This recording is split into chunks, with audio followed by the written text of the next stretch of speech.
Live on Facebook, huh? Facebook? Facebook. It's at Facebook. Can't say Facebook. That's what it is for us. No, it ain't. My Facebook still look terrible, even after I unfollowed so many people. Mine do too. Ain't that bad though. You know what I'm saying? Like, I be feeling like it's bad. It ain't that bad. Like, every now and again, I'll go look at somebody's page and I'm not following. I'll be like, I do not see that stuff though. You know what I'm saying? So it ain't that bad. I don't know. I see like somebody had a friend request me and I ain't seen in years. You know what I'm saying? You look, you go there like, Yeah. I be thinking when people friend request me, I be like, oh yeah, they just trying to hear that word. I go look at it and I'm like, ooh, maybe not. You know what I'm saying? Maybe not. Let's see. The Sabbath feast, everybody. Sabbath feast. It's another opportunity for us to come together and hear and learn of the word of truth as given to us by the Most High God. We know that all honor goes to the Father through the Son, whose name is Yahushua. In him lies the only hope for salvation. We know that that is obtained by grace through faith, not of works, lest anyone should boast, and given freely as a gift to anyone who obeys him. We understand that if we do not obey him, it is made manifest and made obvious that we do not believe and that we are already condemned. In this state, we should expect no good thing from the Most High. However, anything that we do get, whether it be a gift of tongues, a gift of prophecy, a gift of healing, spiritual or physical material gifts, anything that we may have, it can and it will be used against us in the day of judgment if we do not repent. That said, peace to the saints that are in the room, to the saints that are watching, and also to the saints that couldn't make it. No peace to the wicked. The only thing we say to them is repent that they might live. All right, let's go to Matthew chapter 13. We're going to start at verse 1. This is Matthew chapter 13, verse 1. Where's your book? Oh, you don't have a book, huh? Yo, mama got a book for you. Nothing wrong with a little bit of Dr. Pepper. Some Christians do that to their Bible just so it can look like they, you know what I'm saying, been through some things. You know what I'm saying? You take your Bible look too clean at church. You know what I'm saying? That thing don't fly. You know what I'm saying? Oh, that's you just a baby in Christ. Your Bible look like it all. You know what I'm saying? What they used to say? Oh, this Bible like this because there's been many nights I didn't cry into it. You need to cut that out. You dropped it in some coffee. You cut that out. But you know that's all right. You know what I'm saying? You let them slide with it. Let them slide with it. oh no, I can't miss not one page. Now some of them really did add them Bibles for you, have them falling apart and they keep it together, and it means something. The word itself got to mean, not just the book that they. I switch mine out as soon as it get raggedy. I want a brand new one because I need to be able to see it and flip through it. All right, I think that the book that I have, the individual book, I don't mean nothing to the words that said it means something. So I switch it out and make sure I get that word. So we got to try and kind of change our mindset, not to try to look for what other people look at, right, and what other people can see. So those things that Most High told us through His Son, He said the things that are honored amongst men, right? Those things are not honored towards God, all right, from God. Here, glory is to God, that God looks at us, God honors. That comes from inside, right? They went to go look at David to find out who the next king was going to be. They looked at all David's brothers, right? And then you saw Samuel. Samuel was like, yeah, I think that's the one, right? That was what he was thinking. Most High God said, no, I don't look at him. That's not the one. Most High God was looking at David's heart. That's why when David came through, what did he tell? What did he say about David? He's a man after what? Man after God's own heart. Because God saw that from the beginning, right? All the little slips and the falls and all the stuff that David went through, he stayed faithful, except for one matter, in the matter of Uriah, right? But other than that one matter, he stayed faithful. And the Most High God said, that's somebody I can work with. Somebody I can work with, or somebody attacking me and somebody trying to kill me and attack me and break me, right? That I can look at that man, had an opportunity to attack him back, right? And by anybody's standard out here, they say it's well within my rights. But I say, you know what? I'm not going to do it because that's the Lord's anointed, right? It takes something for that, right? It takes some type of restraint. A lot of the people, they think they're free, but it's different between having freedom and having and being loose, right? When you have freedom, you have restraint. Are you able to choose? I am going to do this, or I'm not going to do this. They don't have freedom. They don't have a choice but to sin. Right? That's not free. You're a slave to it. They couldn't at any point. You ask them, "Can you stop sinning?" Oh, that's impossible. How are you free then? right? You're a slave to sin. You have to sin. You don't have a choice in the matter. When you're free, you have choices, and we have choices, right? We can sit there, I could sin, but I choose not to. Right? That becomes a choice for us. And that's why the Most High God gives us freedom in the Word. Right? Something that we have to look to. That's the type of thing we have to be. We have to look to the Most High God loving us from our heart, right? And us showing our love for Him from the heart, not just for the outward appearance, and not just because we look like something that other people think is good. 9 times out of 10, that the Most High God not going to. Let's go ahead and grab Matthew chapter 13. This is verse 1.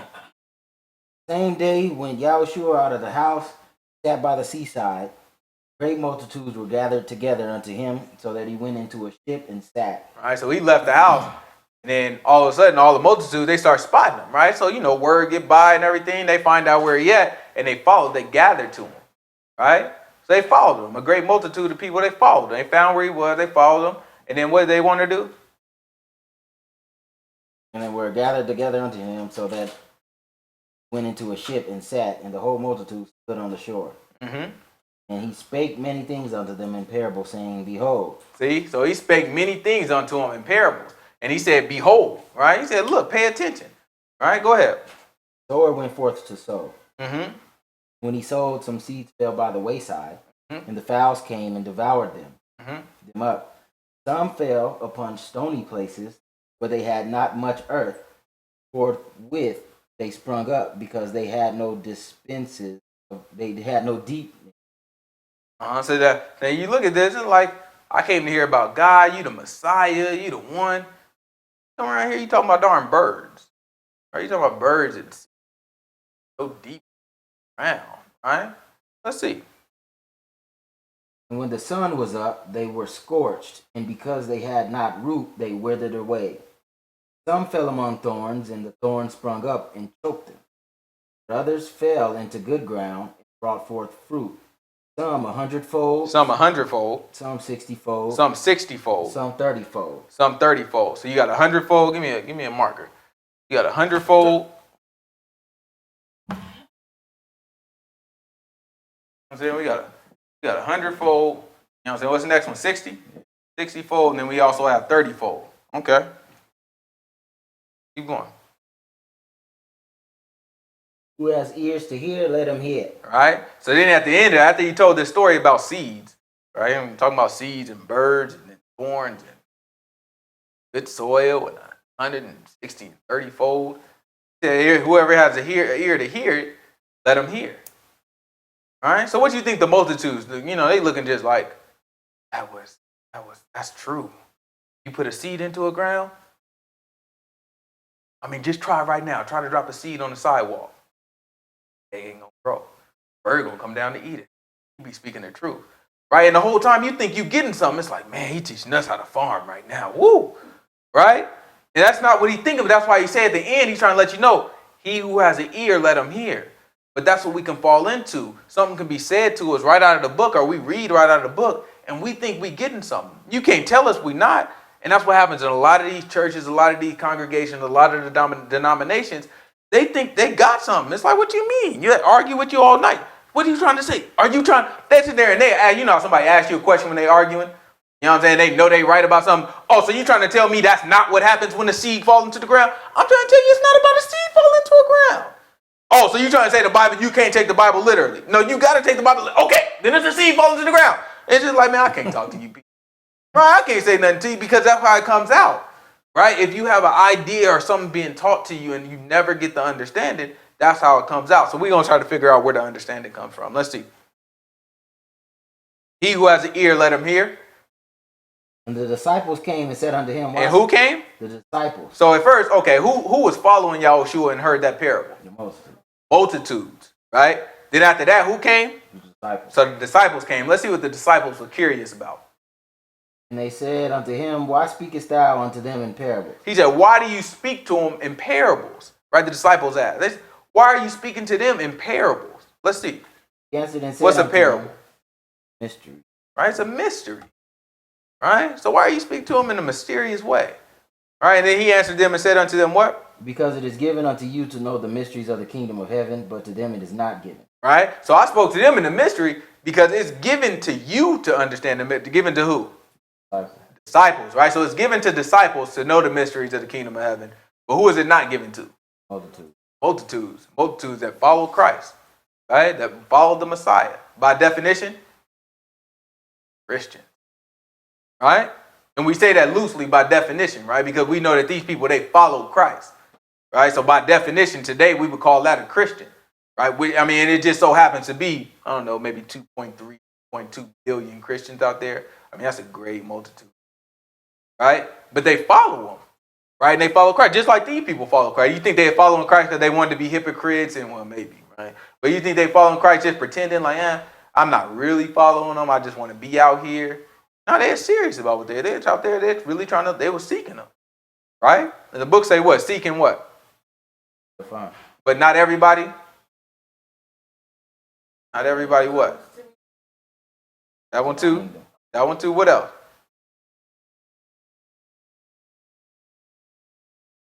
Knocking the door shall be open to you, but not everybody what? Oh, blank. Have it. Go ahead and take your second. He said, not everybody who seeks will find it. He said, many. Right? Many shall seek. Right? Will find it. But few will find it. Many are called. All right? So you have to look at that. He said, many are going to seek. How many people you think was out there? I mean, a little or many? He said many. Many. Right? He had many people out there. And they all looking for it. But he told them, all these people going to be looking, and only a few of y'all going to find it. All right? So that's something that we have to take to. We have to look at. Right? That's something that we have to pay attention to. Right? That's something that we have to be aware of, because just because there's a multitude of people, all right, doesn't necessarily mean that we're following the right thing. And just because it's a little bit of people don't necessarily mean you following. Just because we got a small group don't mean it's necessarily the right thing. Only thing that make it right is the book. That's the only thing. You can't use nothing else. Anything else, the devil can deceive you. He can get a small group together and be like, this is the truth. And we'll fall for it. He can get a big group together and he do all the time. Right? And we'll fall for it. The only thing he can't duplicate is righteousness. What do you look like? I got it now. I'm going to send all y'all to hell by telling y'all to do the right thing. No, that'll send us right where we need to go. Right? That'll send us right into the kingdom. So that's the only thing that he's not going to duplicate. It's doing the right thing. That's why you see all this stuff, the only thing it'll have in common, it ain't going to line up with the word. I mean, I don't care if you're a Catholic. I don't care if you're a Baptist, a Seventh-day Adventist, a non-denominational, a Pentecostal, what else we got out there? A Muslim, a Buddhist, all this stuff, all of it. The only thing that they have in common is that they are not going to consistently line up with the word. They're going to teach you something like you don't have to stop sinning, right? And the ones that tell you that you don't, that you do have to stop sinning, they're going to teach you something else that's wrong. They're going to teach you that if you don't keep the law, you won't. Right? It's always going to be something where it don't line up with the full understanding of the book. Right? Because that's what the Most High God set it up to where it's a great multitude looking for God, but if you're not seeking him through his word, you're going to get deterred. If his word is not important to you, then sure, this one verse says that, not a big deal. Let me continue on my trip. You're going to go your own way, thinking that you're seeking God. All right, that's why it's important. That's why we come here every week. We look at the word and we try to analyze the words. We try to slice it apart. We try to put this part with that part to make sure we divide it properly, to make sure we understand what we're doing. Otherwise, it's too easy for us to be, right? Too easy for us to see something that seems right, but we don't know the word to even compare it to anything to be right. All right, let's keep going. What we got here? So it said disciples came and they asked him, why do you speak to them in parables? He answered and said unto them, I speak to them in parables, because it's given to you, right, to know the mysteries of the kingdom. Them is not given. Let's see. For whosoever has, to him shall be given. Right. So if you have the mysteries of the kingdom, right, then what you gonna get? No, I mean you already got the mystery. All right. You're gonna get more. All right. He said, whosoever has, more will be given. What else? Will have more abundance. Mm-hmm. But whosoever has not. So I mean, you don't have the mystery of the kingdom. What's gonna happen to you? Whoever has not, from him shall be taken away, even that he has. So whatever you do have, I mean, I don't have the mystery of the kingdom, but I'm balling though. Whatever you do have, He said, that thing going to get taken. You just wait for it. You wait for it. It's all right. You know what I'm saying? Nobody gets by. Nobody gets by. We can sit here and try to play with ourselves and make ourselves think whatever we want. Nobody's getting by. And remember that when people do stuff to you, nobody getting by. You don't need to take no vengeance for yourself. Nobody is getting by. Nobody's sliding by God. It ain't like God missed nothing.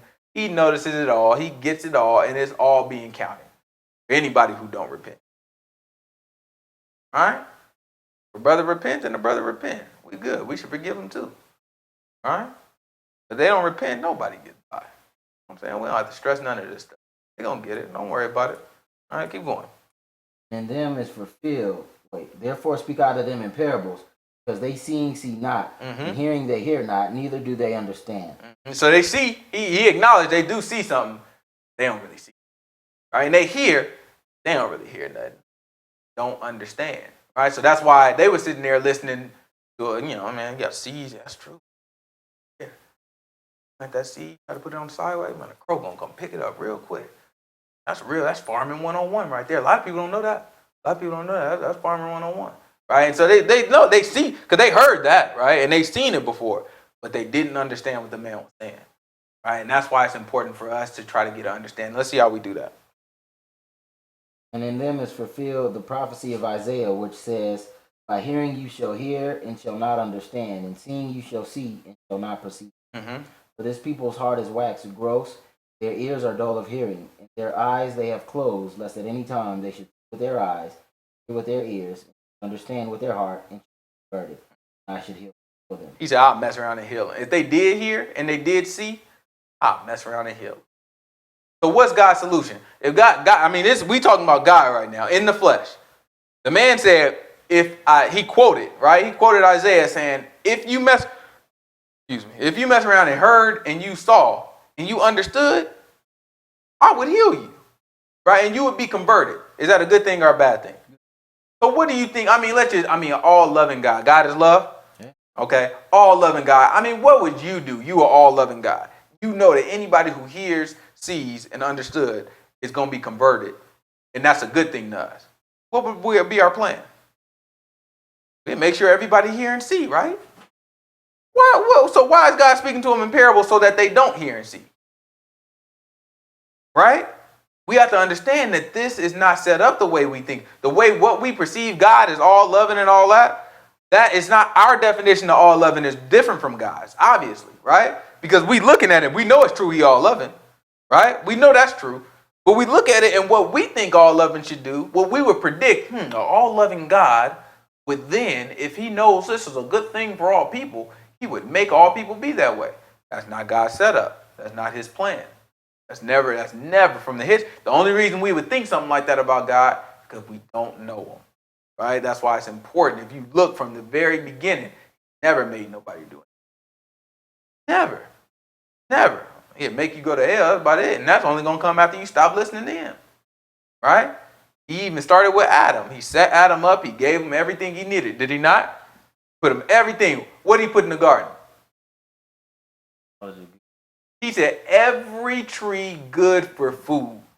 The man didn't need anything. Everything good for food. It was right there. He even gave him a tree of what? Life. Gave him a tree of darn life right in the middle of the garden. Right? It said in the midst of the garden, it was a tree of life. Also in the midst. Knowledge of good and evil. And that serpent came along. Yeah. He caught Eve, he caught Eve slipping, right? Eve sitting there, you know what I'm saying? Okay, probably admiring the scene. There's speculation. We don't really know. She probably admiring the scene. Just slid up on her.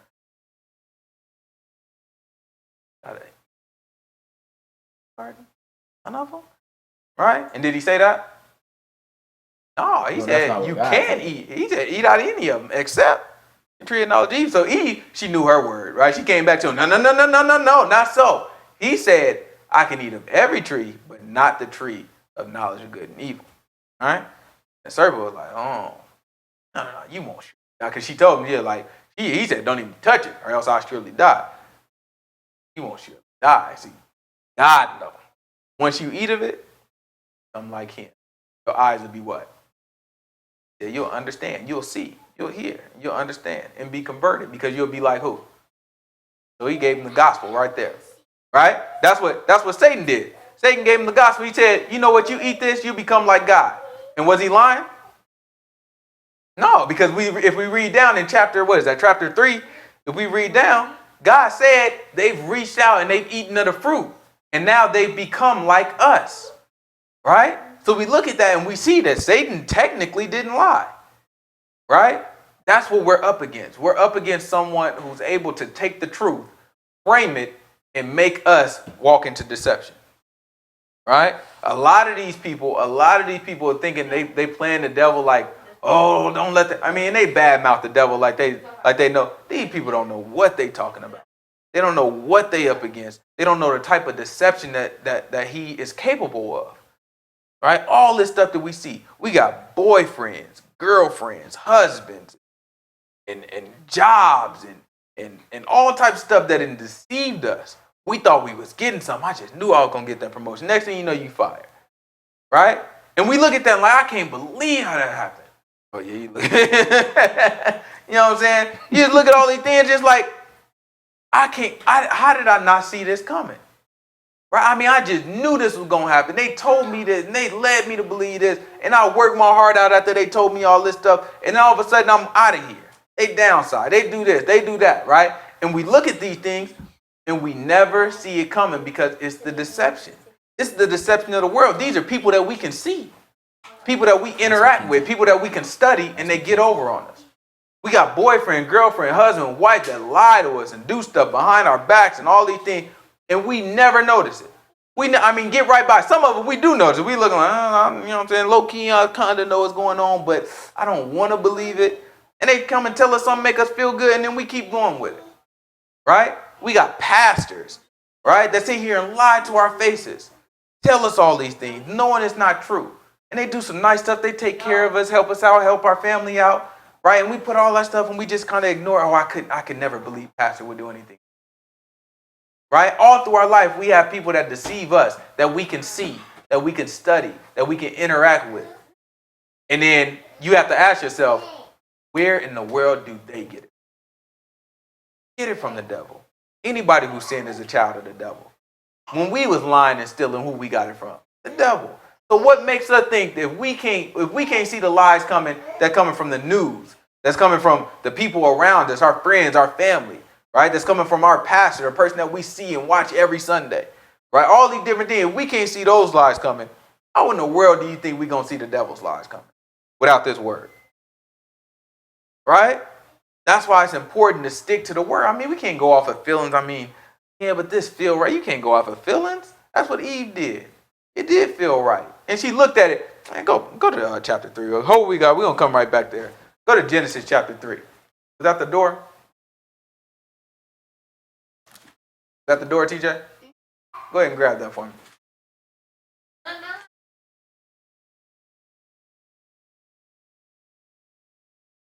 Let nobody take you, TJ. Whooping, folks. So without your mama telling you to open the door, you gotta whoop. Look at her. She know. Get it? It's Genesis chapter 3.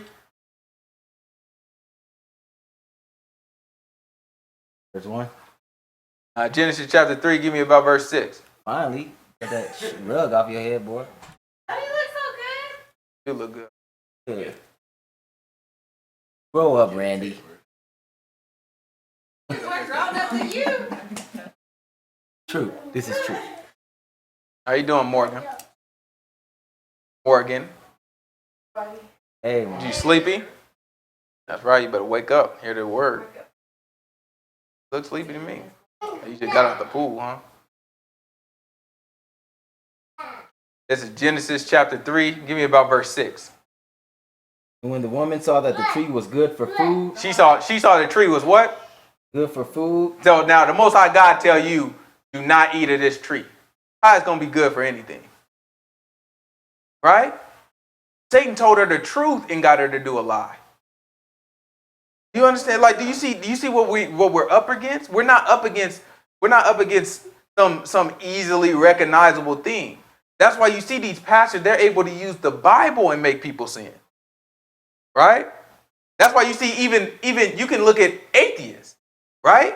Look at these atheists go argue against Christians that don't know the book. Right? They use the Bible against them. They'll show them, well, your Bible says this, that, and the other, da, da, da. Do you believe it? Well, no. And then how do people speaking of, well, no, see, not all of the Bible is correct. Some of it, there's still mistakes and this, that, and the other, just to defend something that they uncomfortable with because they don't know the book. And the atheists that make them believe a lie based off of showing them the truth. That's what we're up against, right? That's what we're up against. A lot of times we just looking for the obvious lie, right? We're looking for, I mean, technically that's right. If that thing technically right, that ain't good enough. I need that thing to just be right. Just show me the book. Make sure that thing right. Make sure it ain't just right here. Make sure it's right all the way through the book. I can pull out a couple verses. We've done this. We've done this exercise a few times. Just pull out a verse and just, just kind of, ain't that this, this verse kind of says this, doesn't it? And then we show, well, no, it can't mean that because this Bible verse over here contradicts it. Does it really contradict? No. No. We just take this verse out of context and we put our meaning onto it. It kind of seemed like something that a pastor may have told us a couple years ago. So then we look at it and be like, okay, when it says not by works, right? When we see that, that means you don't have to do nothing, right? It's a free gift. Everybody gets it. All those Bible verses, right? Does that mean you can keep sinning? Does that mean whether you sin or not sin, you still get into the kingdom? Right? Does that mean I can just believe, but I still keep living the same way I live? No. But that's how a person can take it, right? Because you take that one little verse out. That's why it's important for us to look at not just this one little verse, but look at the whole book. Right? And after we look at the whole book, start doing what this one little verse says. And then start doing what this one little verse says. And as we do it, the book opens itself up to it because we become disciples. Right? Otherwise, we'll be walking around here and somebody will tell us something. And let's look at verse 6 again. It's Genesis chapter 3, verse 6. And when the woman saw that the tree was good for food, and we'll look at a tree that God told us not to touch, and we say it's good for food. Right? We'll look in the book, Most High God tell us clearly not to sin, and we'll be like, oh, it's impossible to stop sinning. Right? All these things, he told the man after he healed him of blindness. The man came back to him. And what did Yahushua say to him? No more, let something worse come. So, let's just say it's impossible not to sin. It's impossible, right? This is Yahushua. Loving Yahushua or hateful Yahushua? Sometimes he be joking, though. He be dead serious when he talking the book, right? So this is Yahushua. We all know, because we good Christians, it's impossible to stop sinning, right? Yahushua tell the man, now you better get your butt up and go on and sin no more unless what? Something worse comes. Unless something worse comes. So now Yahushua in his mind, he know that it's impossible to stop sinning. So what is he setting this man up for? Something worse. If we believe it, that's the logic that we have to hold. To be honest, right? To be honest, it's impossible to stop sinning. Yahushua tell this man, stop sinning or something worse going to happen to you. Worse than being blind. Something worse going to happen to you. Right? Sin no more. Just try your hardest not to sin every now and again because, nobody can completely stop. So, I ain't saying sin no more. What is that? That must have been a King James version. Because, in the New Standard Christianized evangelistic version, you know what I'm saying? That thing would have told you, just ease on the sin. You know what I'm saying? Just easy. All right, when I go to, where I go, baby? Where I go where I say easy ice? Canes. All right, when I go to Canes, I always tell them, I need a Caniac combo. They got it better. I need a Caniac combo, right? No slaw, no fries, extra toast. That's how you got to order it. What that means is they're going to take away the slaw, the coleslaw, they're going to take away the fries, and they're going to give you 2 pieces of toast. After you can't stop there, you have to tell them, I like my toast buttered on both sides. Learn that from Shanice. That's all I got to say, and they'll know? Oh, you messed up now. Now I'm going to tell them BBS, right? Butter on both sides. Then right when they think your order is done, they're about to repeat it back to you, be like, lemonade, easy on the ice. Right? You tell them, because you don't want to put a whole bunch of ice in your lemonade. You take it easy on the ice. You get more bang for your buck that way. Right? You tell them easy on the ice. That's how Christians tell anything. Just easy on the sin. You know what I'm saying? You still want just easy on the sin. Right? That's not what we're looking for. Right? We want us to be pure lemonade. You know what I'm saying? I'm gonna have to tell them no ice now. Just stay consistent in what I'm preaching right now. You know what I'm saying? Just no ice. Don't give me no ice. Because that's what we just want easy understanding. No. Can't be easy. Right? Because light and dark don't mix. Right? It just don't mix. I mean, how many drops rat poison? All right? We got some rat poison. I mean, how many gallons of water, Randy? How many? Just give me some. I want tons. Give me, how many tons, baby? 2 tons. So we got 2 tons of water. 2 tons of water. And I just got 3 little drops. 2 tons of water, 3 little drops of rat poison. How much of that water is still pure? I mean, I got a river full of water. Just got a few pipes that got lead in it. How's Flint, Michigan looking? I don't know what their problem is. That's how we look at this, right? A little bit of leaven, the book say. It'll do what to the whole bunch? And what is it talking about? I mean, because it's just talking about bread, right? You have bread. I mean, you just make sure you have some unleavened bread, you'll be good. No, we talking about sin. The same way you put just a little bit of leaven, a little bit of yeast in some bread, right? And it leavens the whole bread, causes the whole bread to rise. It infects the entire piece of bread. Same way sin is, right? Same way sin is. So it's not something where you can take it easy on sin. You have to settle in your mind, not only that it's possible, but I'm going to do it. And why am I going to do it? Yeah. You have to have enough respect and love for the man to just sit here and be like, I'm going to do it because you said it's right. What does Adam and Eve know about fruit? They just got here. What do they know about what fruit and vegetables and what's good to eat? Right? What do they know? All they can go off of what the man say. If they don't trust the man, they say, oh, all this stuff, I can eat this one, I can eat this one. Why I can't eat this one? They eat it, and what happens to them? You cut off from life. The man said, you will surely die. And they looking at him, they think they made a fool out of God. We still living. Right? That's just speculation, right? They probably didn't think that at all. Somebody had to let the kids relax. That's probably my boy. That's him. He like running around that thing. You should have saw him last night. It was him, bro. I looked at him with my eyes. He can't do nothing. Yeah, she looked at me. Let her tell it. That's crazy. I'm watching him do it. Then she look at me like, no, it ain't. But we look at it. We look at, you know what I'm saying? They got all these vegetables and their fruits. And if they just go off of what they own, what they feel like.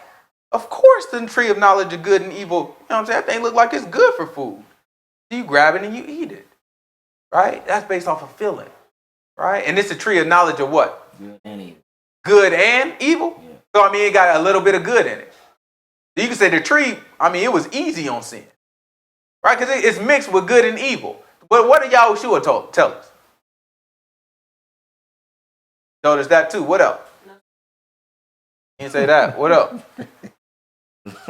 What he tells us about trees, specifically. You gonna make the tree good, it'll make its fruit good. Make the tree bad. Bad. So now you got a tree that's called knowledge of good and evil. What kind of tree you think that's got to be there? That thing corrupt. That thing is corrupt. How you going to have good and evil in one tree? When the man told you, you cannot have a tree that produces good fruit and corrupt fruit. You either make the tree good or you make the tree corrupt. That's it. You cannot have it both ways. So you got this tree, he set them up already. It's good and evil. Right? You know these Christian pastors. You know they gonna make a mess. Brother, it ain't all about habit. See, I planted a tree. They always gonna tell you about what they did. I planted a tree, apple tree too. You remember the apple tree, best apple tree I ever had? I planted a tree. And when I went out and I groomed that tree, brother, sometimes some of those apples are ripe. Right? You can have a tree and sometimes you produce some rotten fruit. We ain't talking about rotten fruit. We talking about poisonous fruit. Right? He's not talking about, go to John chapter 3. I'm not chapter 3. What am I looking for? John chapter 15. I'm going to show y'all what he's talking about. I don't know what he's talking about. Right? So you have trees, but if you got an apple tree, what's going to come off of that tree? Apples. You might have an apple that don't taste as good as the other one. Right? But you still going to have apples. It's going to be what it's produced and made to do. It's going to give you apples. But if you got a poison berry tree, what's going to come off of it? An apple? Maybe a strawberry. a poison berry is going to come from. He said if the tree is corrupt, it's going. Well, I'm talking about poison. Boysenberry you can eat. Boysenberry. Yeah, I was gonna say I got the boysenberry are.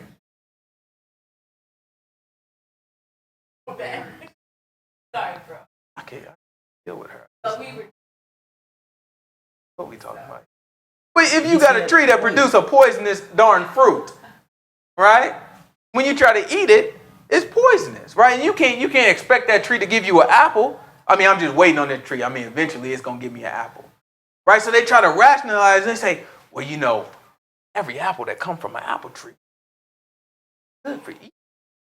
But that's a lie, right? You may not want to eat it, but it's still an apple. It may not be an apple that you like, and it may have a worm in it. It may be a little rotten looking apple. It may make you throw up, but that thing all right to eat. You can eat it, right? It's still an apple, right? Yahushua was talking about a different type of tree. He says, you're not going to get this poisonous fruit from a tree that produces apples. And if you ever saw it mixed together, stay away from it. Somebody trying to trick you, right? Because you're not going to see it. All right, so that's what we have to look at. Right? Let me show you what he do. Because we will produce fruit that are a lot more valuable than other fruit. Right? That's natural. What do you think this meant in this parable? When he said some people are going to produce 100, 60, and 30-fold. Right? That's because this one that's producing 30-fold, he only producing 30% good fruit. Right? The other fruit, you know what I'm saying, just not as good as that. It's the fruit that we can take. Right? And then some going to produce 60. Right? So some of us going to be more productive. That's why he gave this. And others going to be less productive. But we're producing the fruit is what he's saying. That's all he's asking us to do. Produce something. Produce my righteousness. Produce what I told you to do. Do what I told you to do. Right? This is John chapter 15, verse 1. No. Could go there too. This is John chapter 15, verse 1. I am the true vine. Randy, if you don't mind, we're going to read this. As soon as I get to running my mouth again, go ahead and grab me a little bit of water if you don't. All right, this is I am the true vine. The what? I am the true vine. He said, I am the true vine. And my Father is the husbandman. He said, and my Father is the husbandman. Every branch in me that bears not fruit, he takes away. So, I mean, if there's a branch in him and it doesn't bear fruit, what happens? That thing out of there. But every branch that bears fruit, he purgeth it, that it may bring forth more fruit. So if you purging the fruit, what does that mean? If you purging a branch that bringing forth fruit, what does that mean? Not all of it. You getting rid of anything. You getting rid of anything that's not perfect or not according to what your likeness is. So I mean, you just got a little rotten apple. When you say, "Oh man, this branch is producing a lot of rotten apples," let me just kind of clip that side of it, right? Let me just because what you want us to do is you want to isolate the part that's producing good fruit. So you get rid of anything that's producing anything that's a little rotten, that's not as good. All right? And so he says, if it produced fruit, he worked with you. If you producing fruit, don't worry about it. No. Let me get rid of this bad stuff. That's why I tell you, obey the word. If you obey it, you're going to understand it because you're going to grow. That's what he's doing. Let me get rid of this. Let me take these people out your life. Let me get you out of this situation because he's working with you. All right? But if you're not producing anything, what happens? He said that branch gets taken away. Don't let anybody deceive you about this stuff. It is imperative that we stop sinning. It is imperative that we actually do what the word says, that we produce the fruit that he asks us to produce, that we love one another, that we sacrifice for one another, right? And meanwhile, not hurting one another or anybody else. We can't just sit here and, well, I'm nice to everybody who serve God, but I'm cussing, lying, stealing to everybody who don't. You just go out there with them then. Why are you killing your time? Don't be nice here and not nice out there, right? It's killing time. You setting yourself up. That's what a hypocrite is, right? Let's go back to Matthew chapter 13. What verse? Left off on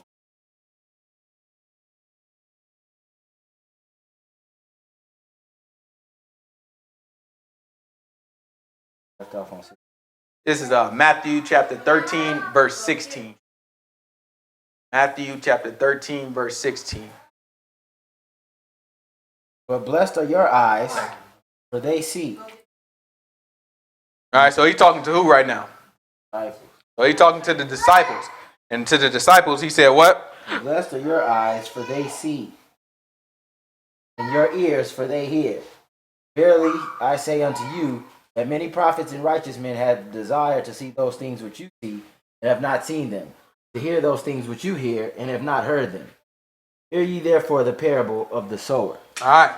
So now, he told the disciples, blessed are your eyes and your ears. Right? Because there's a whole lot of righteous people that came before you who wanted to see and hear what you saw and heard, but they weren't able. And then after that, he told them, now hear the parable of the sower. So what he just explained to us before, he about to break it down for the disciples. Did he break it down for the multitudes? Oh, he broke it down only for the disciples because blessed were their ears.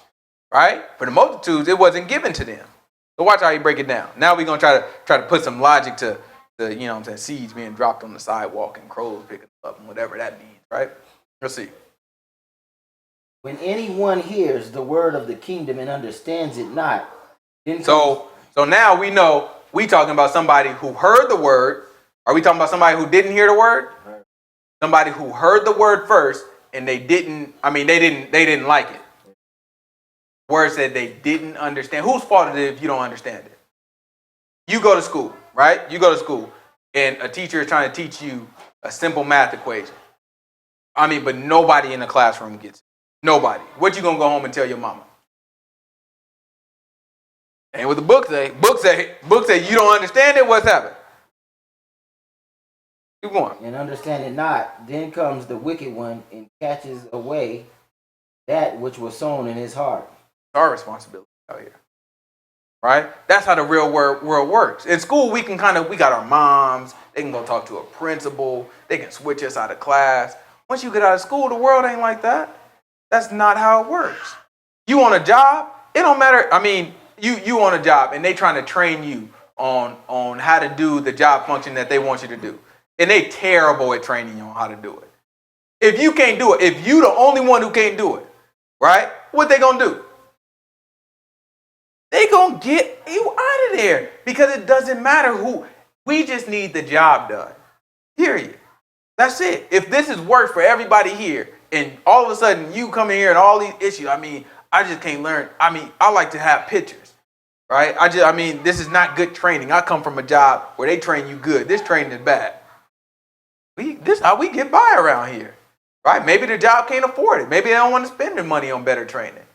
So that means that you're not who they're looking for, right? That's how the things, it seems harsh. We think it's unfair and all that. That's because we still are looking under a school lens where it's unreal. That's not how God is looking at things either. He said, whatever you have, you make what you have to do and do what I say with it. You heard the word? That's it. Do it. Just do it. He said, the one that heard the word, don't understand it. What happens? Then comes the wicked one and catches away that which was sown in his heart. All right, so that means the wicked one takes what was sown in his heart and catches it away. That's somebody who don't understand the word. Let's see what else. This is he which received by the wayside. So he's explaining this parable to us. Multitudes didn't get this. Disciples did, though. Blessed are their ears and eyes. All right, let's see. He that received the seed into stony places, same as he that heard the word, and anon with joy received it. Yet has he no root in himself, but dureth for a while. For when tribulation or persecution arise because of the word, by and by he is offended. Also that receives among the thorns is he hears the word, care of this world, and the deceitfulness of riches choke the word, and he becomes unfruitful. That receives unto the good ground is he that hears the word, understands it, which also bears fruit and brings forth some 100, some 60, 30. All right, so he bears fruit and he brings forth some 100, some 60, some 30. All right, you hear people say it's impossible to be what? Perfect. Not true. You can be perfect. All right, but perfect is not the same thing as not sinning. All right, not sinning is producing fruit. It may be 30, maybe 60, maybe 100. All right? Once you stop sinning, there's no way that you can stop sinning, right, and not obey God. All right, so you stop sinning. Once you stop sinning, you're gonna produce some fruit. All right, that's just the first step. You stop sinning, right? Because there's no way. If you're not sinning, you're gonna start. If you're not sinning and not producing any good fruit, you're gonna end up sinning again. All right, that's just how it works. Who told us that? What? Who told us that if we try to stop sinning and not produce anything good, that we'll be forgetful hearers. I mean, not you said James, so I started thinking about that. We'll forget the goodness. What is it? I think. Yeah, Peter is the answer. I'm trying to figure out what he said now. I lost it now. All right? Huh? Forget that. Peter said that he was cleansed of his past sins. Yeah, forget that he was cleansed of his past sin. Yeah, but you're right too. James said too. He said, "Be doers of the word, not forgetful hearers." Right. No, so that's what happens if you. I mean, you just stop sinning. I mean, you're doing that part of it, right? But if you're not adding onto your brotherly kindness, right? If you're not adding onto your virtue, if you're not adding onto these things, then eventually you fall into a place where you forget, right? You forget the sins that you once cleansed from, which means you start to do them again. Right? And so that's what we try to avoid. So you stop sinning, you're going to start producing fruit, right? You produce fruit, that's cool, but that's not perfect. I mean, you get into the kingdom, but that's not what perfection is, right? But the more fruit, the more sacrifices, the more love you show, right? That's how you get to perfect, right? And that's what Yahushua was describing in Matthew chapter 5, right? He was telling you, I mean, somebody tried to take you and tell you to go the extra mile with them. He said, go. Right? I mean, they say you just run 1 mile with me. Go 2. Right? He said, I mean, your enemy, he cursed you. Well, bless him. Right? He's giving you something that's above than just not sinning. Right? Because to not sin, if your enemy cuss you, how do you do that with not sinning? Just don't curse him back. Like, oh, well, whatever. And keep moving. Right? Your enemy, he hit you. He smacked you on the cheek. How do you do that how you handle that situation without sinning? Man, don't smack me, man. You know what I'm saying? Just, you know what I'm saying? I'm cool. You know what I'm saying? We good. Did you sin? You good. You walked away. That's not sinning. There's no law against it. Right? What did Yahushua tell you to do, though? He said, turn the other cheek. That takes you a step further. Right? That takes you into perfection. That takes you into something where if you're able to do that, sin is the furthest thing from you. A lot of us, what we do once we start to try to live for God is we try to get as close to sin as possible. Right? I mean, you'll see a lot of new people when they come into the word. The first question is this a sin? Is that a sin? Because what they want to do, this is what I want to do, and I just need to know, is it a sin or not? That way, if it's not, I'm going to do it. Now, I know it's close, but I just want to get as close as I can because that's nature still, right? All that has to be cleansed and washed up out of us. When we're perfect, we're the furthest away from sin, right? Our mind is nowhere near sin. All right, our mind is trying to do the furthest thing we could from sin. That's why he tell you, instead of just walking away or telling the person, hey, stop, please don't hit me anymore. Turn the other cheek, let them hit you. All right, if somebody steal your coat, give them your shoes too. All right, give them that because what you're looking at that point is how could you sin in that situation? All right, and this is the most protected place to be in, but it also takes the most discipline, the most love, the most knowledge for the Most High God, right? But this is what we work towards. Don't let a person make you think being perfect is not sinning. That's the bottom of the barrel, all right? You don't sin. That's good. Now you have opportunity to get in. That's great, right? That's good. But now let's be perfect. After that, let's love each other better, all right? Let's sacrifice for each other more. All right, and that's something that we can all work on until we get there. Yahushua was perfect. All right, and I'd be lying if I told you that another man can't be perfect after him. All right, and I don't mean perfect as in never sin. I mean perfect as in his obedience to the Most High God after he heard the word. All right, once the word hit us, we become what? Changed. We new. You have to be new. The old sinner, that's the stuff have to be gone. I'm a new man in Yahushua. Right? So that's what we walk after. That's what we look after. That's what we try to do. We try to look at the man and we try to emulate them. Right? We see how he lived. We see how he handled people. Right? And it wasn't always nice. Let's grab Acts chapter 4, verse 1.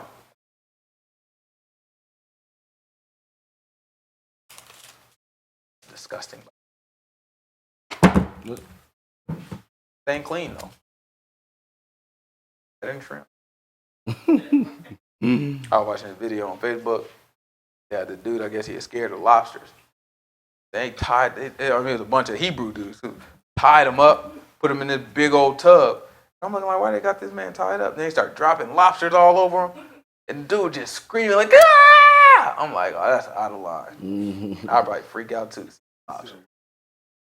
This is Acts chapter 4, verse 1. What did we read last week? 3 or 4? 3. All right, so yeah, it's Acts chapter 4, verse 1. We're going to try to get all the way through Acts. Might take us a little while. There's some good stuff. As they spake unto the people, the priests and the captain of the temple and the Sadducees came upon them. Who is they? Who remembers who they was from last week? Which one? Peter. And, right, so Peter and John. You probably read it real quick.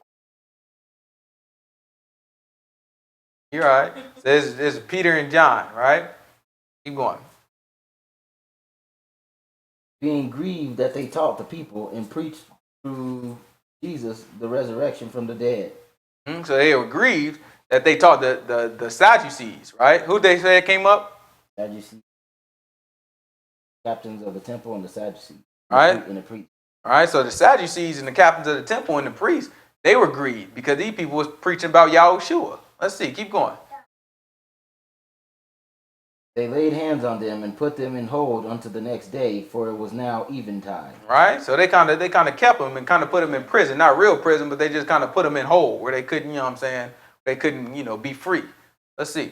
Howbeit many of them which heard the word believed, and the number of the men was about 5,000. And it came to pass on the morrow that their rulers and elders and scribes, and Annas the high priest, Caiaphas, John, and Alexander, as many as were of the kindred of the high priest, were gathered together at Jerusalem. All right, and go back to verse 2. My bad. Watch it. I think we missed something. Watch this. Being grieved that they taught the people and preached through. Go to verse 1. So this is verse 1. This is Acts 4, verse 1. Watch this. And as they spake unto the people, the priests and the captain of the temple and the Sadducees came upon them. Right? So these people were preaching, right?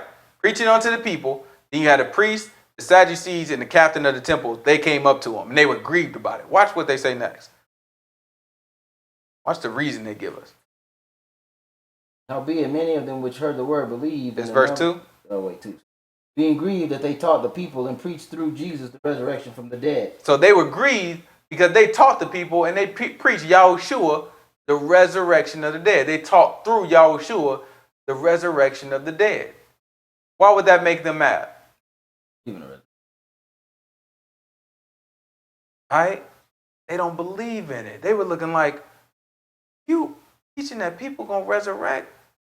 Believe that. Right? And that's how denominations work. That's how all these little sects and all these different groups, that's how they work. They all have some little hang up, some little thing that they believe or they don't believe, or this is how they see it going. And so when that happens, it becomes a stumbling block for them. And that's what it was for the Sadducees.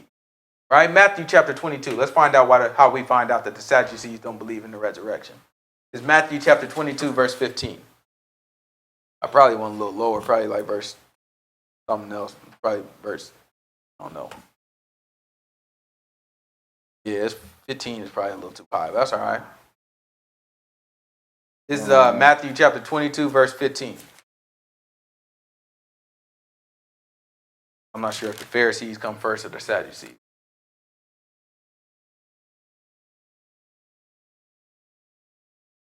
What's 15? 15 talking about the Pharisees. Also, that's 15? Tangle him in his.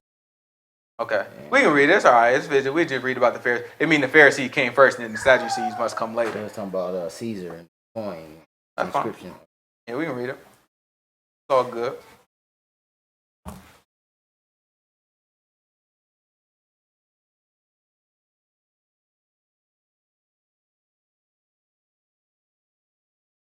Then went the Pharisees and took counsel how they might entangle him in his talk. And they sent out unto him their disciples with the Herodians, saying, Master. All right, so they called him what? Master. They called him Master. They're talking about Yahushua. They called him Master. That's a sign of respect now. Let's see. We know that thou art true. So they called him true. teaches the way of God in truth. And he said, we know that you teach the way of God in truth. Neither carest thou for any man. And you don't care for any man's person. Right? In other words, you ain't sitting here like, oh, well, you got a lot of money, so I'm going to rock with you. Right? Or a lot of people respect you, so let me be friendly to you. He said, you don't care about none of that stuff. Let's see. For you regardest not the person of men. Uh-huh. Tell us therefore, what thinkest thou? Is it lawful to give tribute unto Caesar or not? All right, so after he gave him all these good compliments, I mean, just nice compliments, nice words to him, he's like, but tell me what you think. Should we be paying taxes to Caesar? Right? So he's trying to catch him up in his words. So let's see what happens next. Let's see what Yahushua say to him. Yahushua perceived their wickedness and said, he said he perceived their wickedness, and what did he say to him? Why tempt ye me, ye hypocrites? He called them hypocrites. I mean, after all these compliments the man just gave, there's a lot of stuff the Christians miss. Right? You can look at that. I mean, it's cool when we say, oh, when God say, oh, I love you. And he looks at Mary, he says, woman, behold your son. And son, behold your mother. Like all that, those are all beautiful moments. And we learn about him and all that. When Yahushua is being abused and he looked back, he said, Lord, forgive them, for they know not what they do. Right? All those, we love those moments because it shows the sacrifice and the love of God. What about this? What about when they come up to him and they give him all these compliments like, oh, master, we know that you, right? And we know that you teach the right way of God. So tell us, should we pay tax to Caesar? He turned around and be like, you hypocrites. First thing come out of his mouth. Imagine if one of us did it. I mean, you just got a man of God. Everybody's saying him, but T.D. Jakes, right? T.D. Jakes, right? Because everybody know he a man of God, especially when he on the Oprah show, right? So now you got T.D. Jakes. He up there. Somebody walk up to him. T.D. Jakes, should I do that? And he just turn around to him. You hypocrite. What do you think people gonna say about him? I don't see how no man of God can be a, no, you can't do that. You know what I'm saying? I don't see how the man of God, you don't call nobody a hypocrite. You judge them. All they did is said, how you gonna judge them? You can't judge. Right? That's what happens. Right? But this is Yahushua. So that means we have to take our formula of what we think right and perfect and righteous is, and we have to change it. If our formula says you can't call a person a hypocrite when they compliment you, right? Then something's off with our formula. So we have to try to figure out the reason why we have to do this, because it's important for us to be able to identify real from not real. Right? It's important for us to identify what the word is coming. Otherwise, the serpent can come to us and tell us, hey, it's not that he thinks that. The only thing he just wants you to not become like him. He knows that when you eat this fruit, you'll be like him, and we'll believe it, right? Because he'll put just enough truth in it for us to accept it, right? He'll put just enough truth in it for us to accept it. Let's keep going. Show me the tribute money. All right, he said, show me. So this is after he called him a hypocrite. He said, you hypocrite. Then he said, go ahead and show me the tribute money. And he said, who inscription is on it?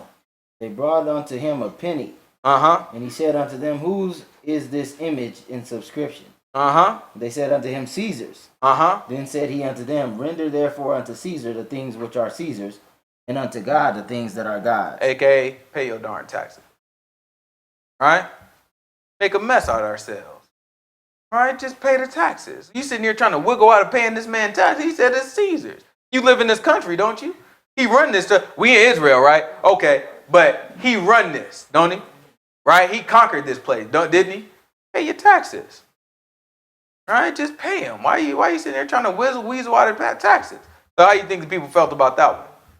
I don't know. Like, okay, all right. You know what I'm saying? You can't catch him up in his words. Let's keep going. Watch when the Sadducees try to get a chance at it. When they had heard these words, they marveled and left him and went their way.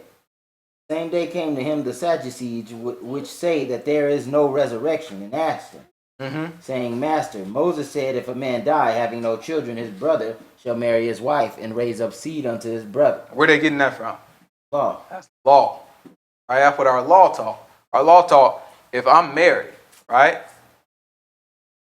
I'm married, you know what I'm saying? And I got kids, boy. So if I'm married and me and Tasha, we didn't have no kids. Technically, it'd be fathers. Huh? It would be father son. Yeah, so I'm married. I'd be in there, then we good. Tasha just be done. You know what I'm saying? So I'm married. We didn't have no kids. And then I die. Right? At that point, then my brother would then slide in. Right? And he would have my wife for marriage to bring up children to me. Right? So any children that they had would be accounted to me. That would be the purpose. Right? That's why you remember Judah's son. Right? When Judah's son laid with Tamar, right? He spilt his seed, right? And he didn't give her his seed. But the only reason he was supposed to be married to her and with her was for that specific purpose, right? So, like, I don't even see why you inquiring about this. no, I'm just saying, like, okay, Randy, we have another son. Look, let me tell Then you you something. say, this is my son, Joshua, son of Philip, still. So You got one haircut.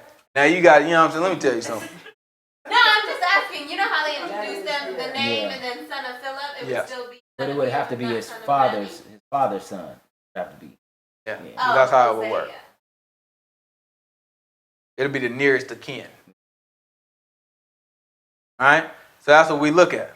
Only But what she's asking, Yeah, that's exactly what it was. Son of It would be, you know what I'm saying? It would be my son. Is how it would go. So my inheritance, my will, everything I have would go to that boy, right? The male child that comes. But how would that work out in this? It would go- Still have to marry him. No, it would go to the nearest of kin from my dad's side. So like it would His go end cousin. up being one of my cousins or something like that. his cousin. The Candace. Yeah, because like my dad, I'm the only child of my dad. So if that did happen, then my cousin, my dad's brother's Your male son. cousin. Remember when we talked about Boaz? All right, remember Boaz? He had Naomi, not Naomi, Ruth, right? So and then when Boaz when Ruth when they made it known that they wanted one another, what did Boaz? Who remember what Boaz said? Another relative closer I said no. me. Right? So remember, Ruth was a widow, right? Her husband died. So lawfully, he couldn't be the one to step in. He said, you know what? There's one person who's more near of kin than I am. So he went to go talk to that man first. He said, if he won't do it, then I'll do it. So he talked to that man first. He told him. Man was like, I don't know, I ain't messing with that. You know, I ain't messing with that. He said, oh, well, for sure. And then he hopped in there. Right? We have to get into that. Open that thing. Right? But that's what happened. So that's what they're referring to. They're talking about the law. He said, okay, I mean, if it's one brother, right? After his brother died, he goes to his wife, right? But they don't have kids, and he died too. Let's see. Now there were with us 7 brethren, and the first, when he had married a wife, deceased, and having no issue, left his wife unto his brother. Mm-hmm. Likewise the second also, and the third unto the 7th. All right, so all the way to 7. So you have seven brothers, all of them, right? They attempted to be married to a wife, or they were married to a wife in order to have children, right? But in none of these situations, all the brothers, they died before the wife can have children. Now, this is a very wild situation, a wild hypothetical situation that they're giving them. That's the same thing people do today. Yeah, but What about the kid in Africa who never heard the Bible? They don't know nobody in Africa. They don't know if they heard the Bible. They ain't never even been to Africa. Don't know what Africa. For them, Africa just look like what they see on Tarzan, right? But we look at it and we say, that's all right. We'll deal with these hypotheticals. So that's what Yahushua was doing. He said, this is a ridiculous story. But let's deal with it, right? Let's see what Yahushua say. and last of all, the woman died also. All right, so the woman dies also. Therefore, in the resurrection, whose wife shall she be of the 7? For they all had her. So why are they asking this question? Don't believe in the resurrection. So in their mind, they like, resurrection is obviously not true. Duh. I mean, it's our law that you got to marry your brother's wife if you don't have kids. So if you marry your brother's wife, whose wife is she in the resurrection? Right? That's what they asked them. Obviously, it's not true. So since you believe it's true, go ahead and tell me, explain this to us, Yahushua. Listen what Yahushua said. Yahshua answered and said unto them, do error, not knowing the scriptures nor the power of God. I mean, but did he answer the question first? Because what a Christian gonna tell us? We arguing, we going back and forth with it. Just answer the question. No, don't tell me I'm error. Oh, you error. No. Just answer the question. He didn't answer the question. He just said, first of all, let me tell you something. You do error because you don't know the scripture. You don't know what you're talking about, and you don't know the power of God. So let me just get that out the way first, right? A lot of people say, see, you hurling insults. That is not of God to hurl insults. Ain't an insult, he telling them the truth. Right? We look at these things, the things that we think we disqualify people, that's not of God. That's not loving. The person that we call loving, he do it. Right? The one we say is most loving at all, most sacrificial at all, he did it. Right? So we look at it, it's important for us to identify these things and change our formula of what we think right and wrong is. Right? And make sure we're basing right and wrong based off of the book. Right? Watch what he say here. For in the resurrection, He said, in the resurrection, they neither marry nor are given in marriage. He said they're not married, they don't marry, nor are they given into marriage. But are as the angels of God in heaven. He said, but they're just like the angels of God in heaven. He said they're not married, nor are they given into marriage, but they are like the angels of God in heaven. So now the Sadducees sitting there like, oh, right? What you expect them to say? You didn't think, they had their thing laid out before they got there. It's like, look, there's empire. First of all, the resurrection ain't real. But even, let's just imagine if resurrection was. What you gonna do with the person whose wife was married to all his brothers too? Whose wife she gonna be in the resurrection? That don't even make sense. So they looking at it, this is clear proof that the resurrection ain't real. They go to him, they got lined up like, watch, he ain't gonna be able. He ain't gonna be able. Go ahead, you know what I'm saying? Let me tell you. Y'all should look back at him, you don't know what you and you don't know the power of God. See, because in the resurrection, they're going to be just like the angels. They don't marry and they're not given in them. He look at that like, oh. Right? Because if an angel marry, what they do? Now you see. If the angels marry, though, what that mean? If the angel marry, if an angel's not given into marriage, right? We got that from the book just now. So if an angel did marry, what would he be doing?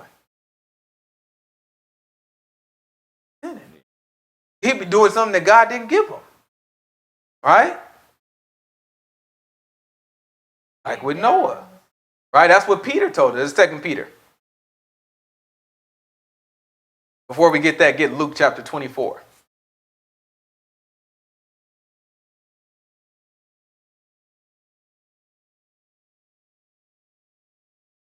Matthew 20.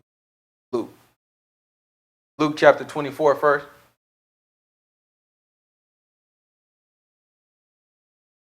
Because a lot of people don't believe stuff, right? We all have our hang-ups, right? Their hang-up, the Sadducees, their hang-up was what? Resurrection. There's no resurrection. Mom said, no supernatural. It's still people believe that now, right? No supernatural. I don't believe that stuff, right? I don't believe in what? What's ghosts? I don't believe in ghosts, right? And I'm happy we went here. Luke, instead of getting Luke chapter 24:14, get 36. Luke chapter 24, verse 36. Watch this. I don't believe in ghosts. Good Christians will tell us this. I ain't about to go see that paranormal movie. You know what I'm saying? I don't believe in no ghosts. It's 24. Luke chapter 24, verse 36. As they thus spake, Jesus himself stood in the midst of them and said unto them, peace be unto you. So Yahushua, he stood in the midst of them, and then he said, peace be unto you. This is after the man was killed, right? And now he's resurrected. But the people don't know it yet, right? So he said, he just show up in the room, peace be unto you. Imagine that, right? You watch the man die. Watch the man be buried, right? Or not necessarily watch, but you watch him get carried away, right? You know the man dead, and all of a sudden, a couple days later, 3 days later, you just chilling, and the man just pop up in the room like this, like, peace be unto you. Like, it's like just a regular conversation, like, hey, what's going on? That's what we'd say today. Hey, how you doing, man? What's going on? And the man, like, boy, what's the first thing you seen? You thought you saw? Thought you saw it? Go, let's see. Let's see what they thought they saw. But they were terrified and affrighted and supposed that they had seen a spirit. They supposed they saw what? A spirit. Why in the world would they suppose they saw a spirit when they saw Yahushua? They thought he was a ghost. Let's see what Yahushua said. And he said unto them, why are you troubled? He said, why are you troubled? And why do thoughts arise in your hearts? Uh-huh. Behold my hands and my feet, that is... Because, ghosts aren't real, though. Because, they were just imagining stuff. Ghosts aren't real. So, surely Yahushua is not going to try to prove he's not a ghost. Let's see. Behold my hands and my feet, that is, I myself. Handle me and see, for a spirit has not flesh and bones as you see me have. He said, if you saw a spirit, it's not going to have flesh and bones like you see me have. So now, did Yahushua believe ghosts wasn't real? Because surely if it was ghost wasn't real, he just would have told him, boy, ghosts ain't real. Stop being ridiculous. No, he tried to prove it to him. Nah, man, if you saw a spirit, it wouldn't have flesh like me. What you talking about? It's the real deal here. Right? But that's a hang up of Christians today. Just like the Sadducees, I do not believe in no resurrection. Right? It's Christians and other people that say, I do not believe in ghosts. The whole book right here. It said, and they would tell you that the Bible teach that there's no ghost. That's not what it teaches. The book just told you. He proved that he wasn't a ghost. Proved that he wasn't a spirit. Right? That's the type of hang-ups that we deal with. Right? Even when we just talked about the angels. Right? It's a lot of people that don't believe in that. They believe, no, angels. Angels can't. We talked about we're gonna grab Genesis 6. We talked about how angels married. Right? And they were like, no, angels don't marry. You know what I'm saying? It's like Greek mythology. All right? They don't marry. But let's see. Let's grab 2 Peter chapter 2 first, and then we're going to jump over into Genesis chapter 6. We're going to see if we can make some sense of this. 2 Peter chapter 2, verse 4.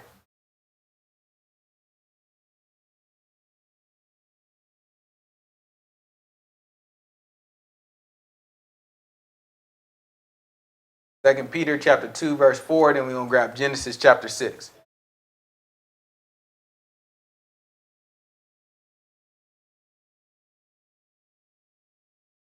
For if God spared not the angels that sinned. If God did what? If God spared not the angels that sinned, but cast them down to hell and delivered them into chains of darkness to be reserved unto judgment. So, what angel sinned?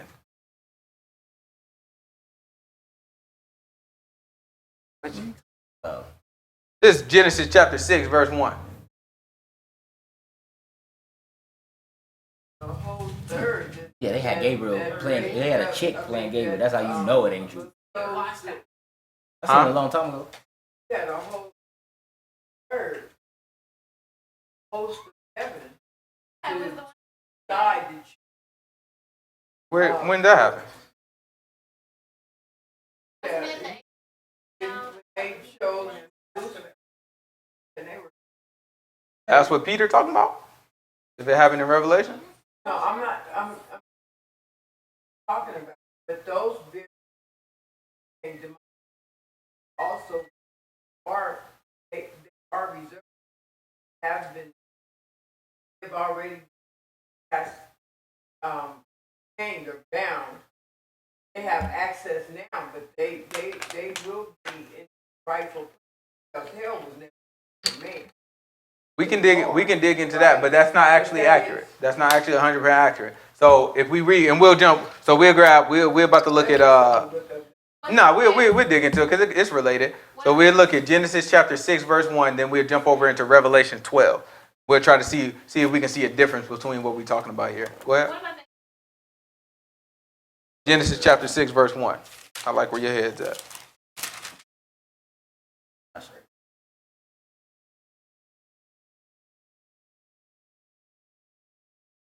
You watch Empire, right? It's Genesis chapter 6 verse 1. No, that's not true. Genesis chapter 6 verse 1. And it came to pass, when men began to multiply on the face of the earth, and daughters were born unto them. So who began to multiply? Men. Okay. Men began to multiply. And what was born unto them? Daughters. Daughters were born unto them. Let's see. That the sons of God saw the daughters of men, that they were fair. And they took them wives of all which they chose. Right. So now sons of God came, and they saw that the women were fair. And they took them wives of all that they chose. Right. Now this is a very telling piece of the Bible. But there's some, right? And I'm saying Christians because who else gonna believe the Bible, right? We ain't talking about atheists, right? Atheists, of course, they don't believe nothing in the book. So you say it's some Christians that their hang up, just like Sadducees, just like ghosts, they hang up is angels. That can't be talking about angels. Angels can't come down and take daughters of men to wife. That's crazy. That sounds like some Greek mythology stuff. That can't happen. You creating what, demigods? No, that's an angel. and they don't believe it. They don't look at it. Book clear though. Book is clear about what it's talking about. It said men began to multiply. Yep. And then they produced what? Daughters. Yep. Then it says sons of God. Yep. So those were men? Can't be, right? Because it just told you about men beginning to multiply. I ain't had no problem with that. All of a sudden, the sons of God come into the picture, and what happened? The daughters of men that they were fair, Uh-huh. and they took them wives of all which they chose. Any one that they chose. They just took wives. Right? Just took wives of any one that they chose. They saw the the daughters of men, and they saw they was fair. Sons of God came down, they got them. They were, okay, I want that one. Took wives. Right? Yahushua just told us they are not given into marriage. So that's why Peter told us the ones that sin, they're reserved unto death. Right? Those are the ones that's locked up. Right? Those are the ones who started what hell was prepared for. They were locked up and reserved unto their punishment. Right? Watch what Job say. This is Job chapter 36. Or I'll tell you, came into the sons of men and created time. We're gonna come back there. We'll get that too. Let's go to Job chapter 36. So we're gonna try to figure out because a lot of times I know it's a few theories out there. One of the theories is when it says men multiply, who is it talking about? The descendants of who? Oh, when they say Seth. when they say men multiply, it's talking about the descendants of Cain. Yeah, and then when it say sons of God, it's talking about the descendants of who, Mom? Seth, right? Yeah, So sons of God is talking about the descendants of Seth, and then men is talking about the descendants of Cain, right? Where in the Bible can we find that? Nowhere, right? But that's what happens because we have a hang up about something. We put our own meaning onto words. It never told us that. We can never link that up to another Bible verse that ever calls or relates Cain to men or relates Seth to sons of God. But we still will hold that theory because it's something that we don't believe, right? That's right. Yeah. But Philip knows that when we had this conversation. Right. Now I just want to look into the book. But I'm not gonna go. Yeah, no, we just gonna look into the book. Just kind of blow that theory out of the water, but when Seth. No, with all due respect, I don't want to get into a back and forth and all that. Well, I wasn't I just gonna want go to. back and forth. I'm just know that it have a time. The civilization itself was built by the work. They were not. They had church. Yeah, because everybody on Said the earth that was human was man. Said that there time had with that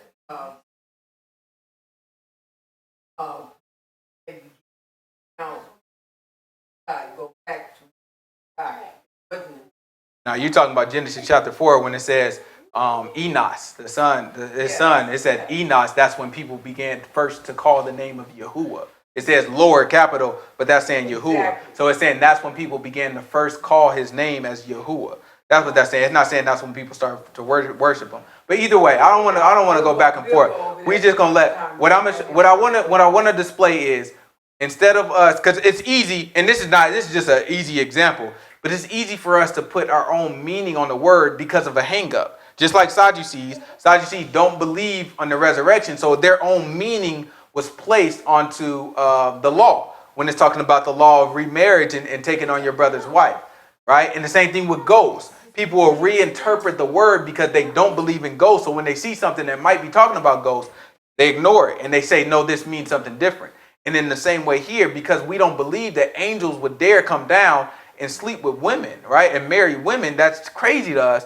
Then what we'll do is we'll put a different meaning on when it says men and daughters and sons of God, other than what the book says. So what we try to do to prove out what the book say is we say, if it says sons of God, where else is sons of God used? Old Testament too, right? And let's see if we can find any correlation. This is Job chapter 36, verse 1.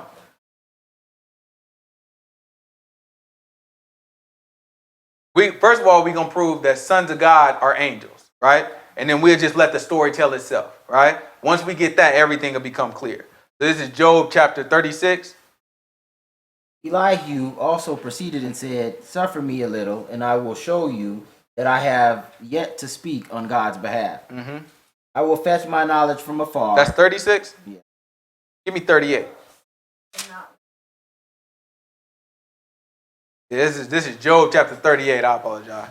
Then the Lord answered Job out of the whirlwind and said, who is this that darkens counsel He by said, words without knowledge? Who is this that's speaking it? What do Yahushua tell the Sadducees? No scripture, no the power of God. He said, you don't know the scriptures nor the power of God. Now, what did the Most High God say out of the whirlwind to Job? Who is this that darkens counsel by words without knowledge? AKA, in both situations, you don't know what you're talking about. Right? That's how the Most High, he started off. You don't know what you're talking about. Let me help you out. Watch what he said to him. Who is this who darkens counsel without knowledge? Gird up your loins like a man, for I will demand of you an answer from me. Mm-hmm. And answer thou me. Where was thou when I laid the foundations of the earth? Now listen to these questions.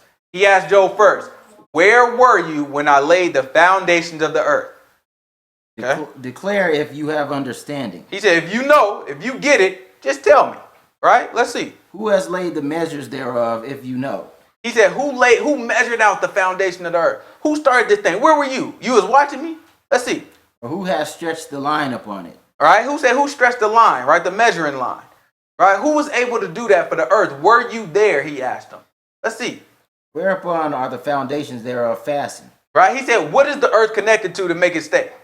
Right? Where did the foundation, what did I connect it to? Were you there? Who saw it? This is what he's asking Job. Now watch this next statement. Who laid the cornerstone thereof? Who laid the cornerstone? Who put the first thing in place when the earth was built? Let's see. When the morning stars sang together. When the morning star did what? Sang together. So the morning stars, when they sang together. And the sons of God shouted for joy. So that's talking about Seth. So let's see. Seth's descendants was there when the foundation of the earth was being laid. That wouldn't line up with Genesis, would it? In Genesis says Seth was the second son after, right? After Abel. Well, not the second son after Abel, but Seth was the replacement in the parents' eyes for Abel. Right? So it's impossible that he was there for the foundation of the earth and that he was with the morning stars singing for joy. Let's read that part again. When the morning stars sang together, all the sons of God shouted for joy. Right? So all the sons of God, they shouted, they were looking at all this stuff, and the sons of God, they shouted for joy. Right? Let's go to Job chapter 1. What am I looking for? Verse 6.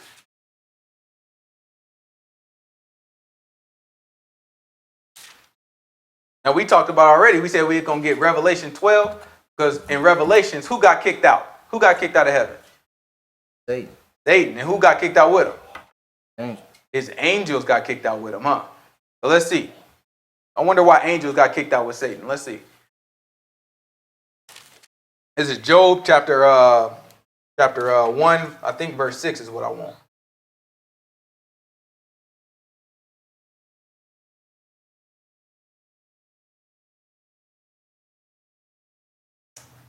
Now there was a day when the sons of God came to present themselves before the Lord. So who came? The sons of God. I don't know who that could be talking. I mean, because let's see. Seth and his descendants came to present themselves to God. Right? It's not consistent is what we try to show. When we look at the Bible, it may disagree with what we once thought. It may not feel right. But when we look at it, it's important for us to use Bible to interpret Bible. Otherwise, we use ourselves to interpret Bible. What does the book say? Lean not on what? Lean not on your own understanding. Right? That thing will mess you up. That thing will mess you up. What you have to do is you have to look at it. It may not feel right. That thing will be like, of course, nothing should feel right if it's right for us, because we always been wrong. If it feel right, we ought to be scared. Like, something should take some adjustment. We should have to wait a minute, I don't know. And the way you figure it out is you look at the book. If sons of God is always referring to what? Something heavenly, right? Heavenly body. Even we're called what? Sons of God. And what do we become when we die? We become heavenly beings. Paul told us there's a celestial and a terrestrial being. Ain't that what he told us? Mm-hmm. Right? When we become a celestial being, that means that we're heavenly beings. Right? That's why we can be called sons of God. And that's why John said how good it is to all the sons of God. That wasn't offered, but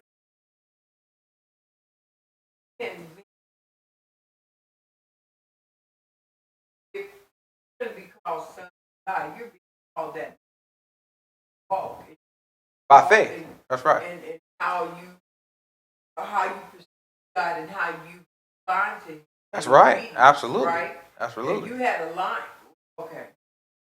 Yeah, but no, I think I can pretty much finish that thought. You're absolutely right. By faith, we are, and we walk, and we are sons of God right now by faith. But what is faith?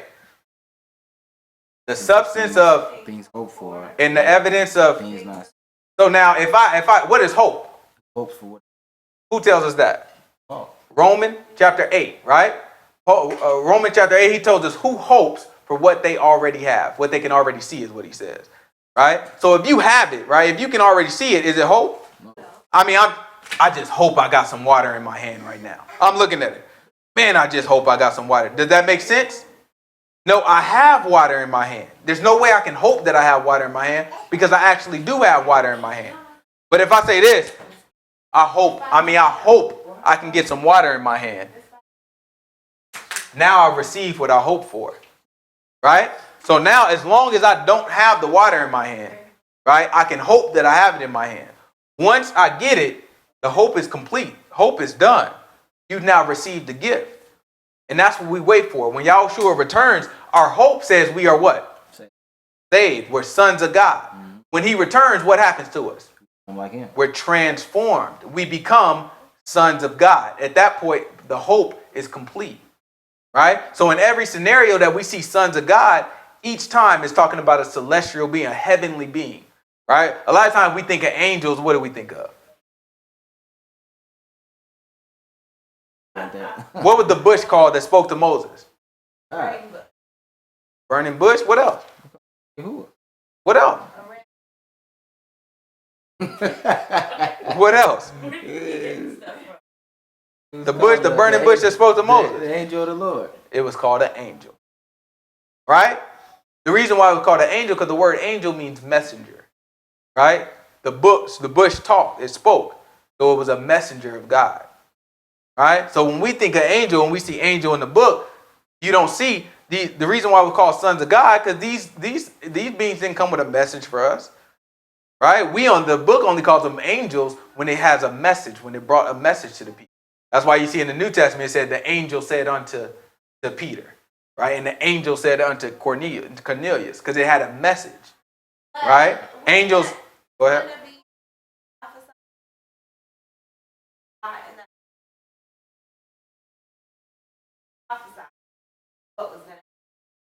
Yes, it's a message. Well, they are. But they're angels. They're known as messengers of God. We are typically the ones that are called prophets, but it's still prophecy, right? Because it's something given to us, right? And in the Bible, it also refers to it's come from the same word, evangelist. When you see it in the book, preacher, all those words, the actual word is similar or the same as angel. Yeah, it's all messenger. All right, so we look at these things, and because some things are lost in translation, it kind of creates a thought in their mind. But that's why these are called sons of God and not angels, because they're separate. They didn't have a message. They're working in a different capacity. Sons of God that came down, they weren't coming with a message. They were just trying to get at the women. Yeah, Titans. Go back to Genesis chapter 6, verse 2.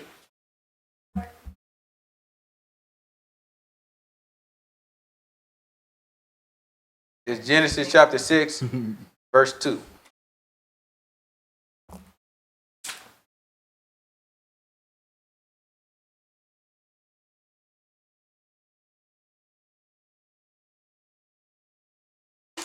That the sons of God saw the daughters of men, that they were fair, and they took them wives of all which they chose. And the Lord said, my spirit shall not always strive with man, for that he also is flesh, yet his days shall be 120 years.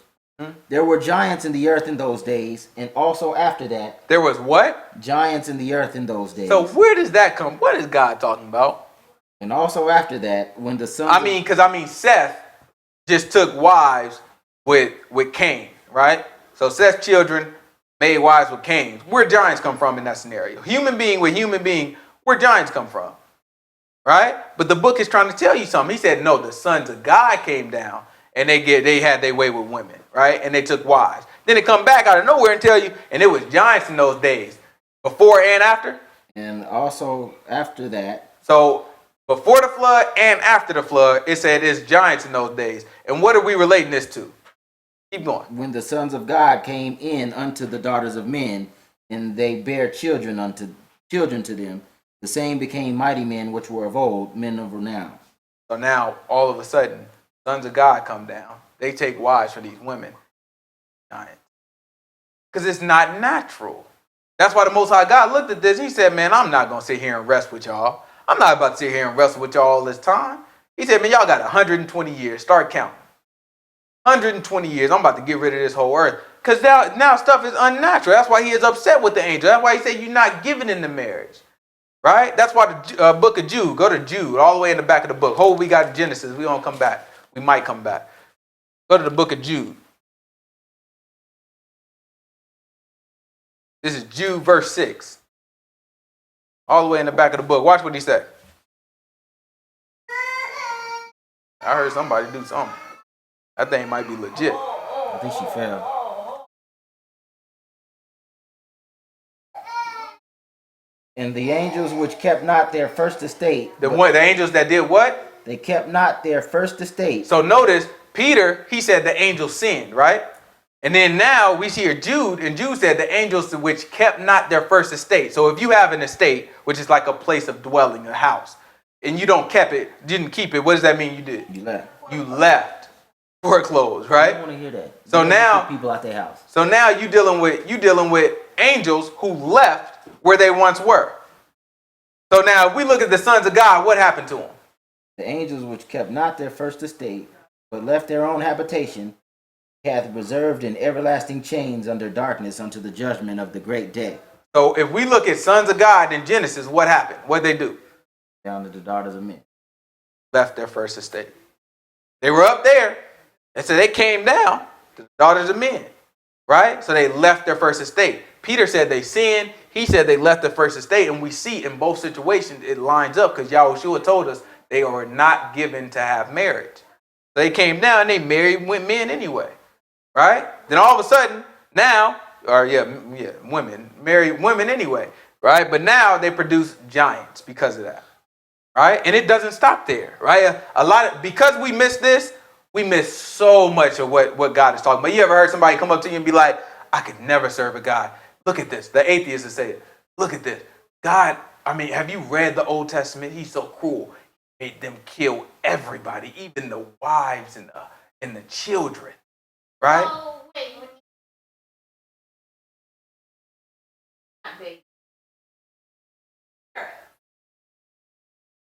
Book doesn't call angels cherubs. I know, But those are heavenly bodies, yes. But are they tall? Is that why they? Those are the only situations where heavenly bodies were described to us. Other times, the angels were confused with men. Were confused with people. So we know there are some heavenly bodies that look just like you and me, right? Or at least can make themselves appear to look just like you and me. Almost some charm. Anyway, go ahead and go to don't entertain her, go to where were we at? Made me lose my thought.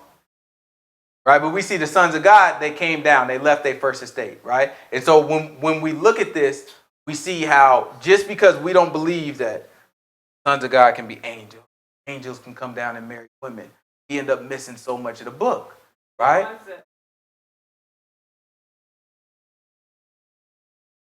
They were angels, so it's not really any Satan's angels at this point, right? It's not like Satan's angels and God's angels. At this point, only thing we're looking at is angels that chose to do something that God didn't give to them. So just kind of how like you and I, right? When we do something that God don't want us to do, we become sinners at that point. But that's what the angels did. The angels became sinners. They just did something that God didn't give. And the Bible doesn't go into too much more detail than that.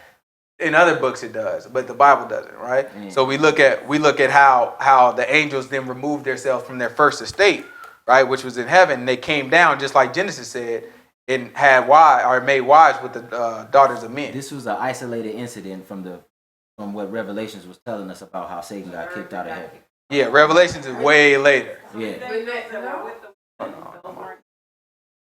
No, that's not the same Satan situation. wasn't kicked out of At this yeah, time, in the we see beginning. Satan. You see Satan, he came with the sons of God, and he went to the Not in the Lord. beginning.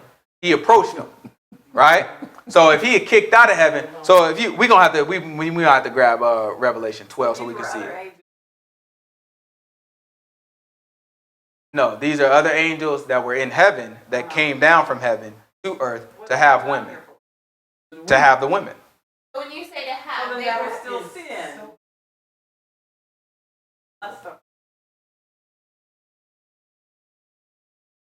Absolutely, yeah, absolutely. The angels sinned, yeah, and that was not the first time. It was sin in heaven in Revelations when they rebelled. Well, Well, no, Satan so- didn't get cast in the beginning. So let's grab that because that I think I see what's going on. Let's go to Revelation chapter 12. These are good questions though, Great question. right? Because what we're taught is Satan got cast out when, Or his name Lucifer and all that. Or right? You know what I'm saying? something. His name, was- Cast out, like they're just. and Job was after hold on, we good, we all right, we'll figure it out, right? So the what we've been taught is he was Lucifer first, and how did Lucifer look? The most beautiful, right? That's what we've been taught, right? So he's the most beautiful angel, Lucifer. That's him, right? And he was up there, and he was God's most what?